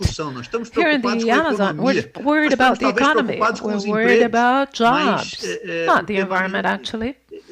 That's not the topic of discussion. So there is a lack of tuning. And it is as unmatching and different as it ever was in our history, for different reasons. The Brazilian politics have changed over the last few years. That might be one of the reasons. But I would like to start by saying that there's a fear. Eu me considero pertencente à Amazônia Ocidental. I am part of the Western Amazon, Amazonas, Acre, Rondônia, Roraima. É uma realidade muito diferente da realidade, por exemplo, do Beto's reality. Mora em Belém, he lives mais in próximo, Belém, closer dos locais to também de maior desmatamento, the locations Pará where Mato there Grosso. is the most deforestation. Pará, Mato Grosso. Vai ser diferente porque ele And está his point of view is different because he's dealing with different locations. And the Amazon, where I live, where I come from, with the exception of Rondônia, which has the highest rate of deforestation and the rate of occupation, is better preserved. But it is an Amazon where the social problems are huge. Child mortality, low life expectancy, these are the issues that are at the top of our agenda. So I would like to start my talk by talking about history, the background history. At the end of the year 2000, I was part of a government here in the Amazon where there was, they were focused on reducing deforestation. Maite was part of that government at the time, and we had several success indicators. But I believe that is no longer replicable. Algumas coisas permitiram que aquele momento issues allowed us to reduce deforestation at the time. It used to be 25,000 square kilometers and it dropped to 5,000 square kilometers. It was reduced by 80%. In my understanding, what allowed that to happen is that there was an increase in monitoring, control, there was INPE, federal police, IBAMA, and a series of institutions, several tests and new jobs. The staff increased, and we managed to monitor the Amazon region better. At the time, there were good satellite imaging that allowed us to react and respond more rapidly. But at the time also, something else which allowed for those issues was the super cycle of commodities, which allowed the federal government to suddenly have high resources. The federal income tax generates the main revenue for municipalities. It is the participation fund for municipalities. So the city governments in the Amazon region suddenly became rich, and that changed the very geography of municipalities. Their headquarters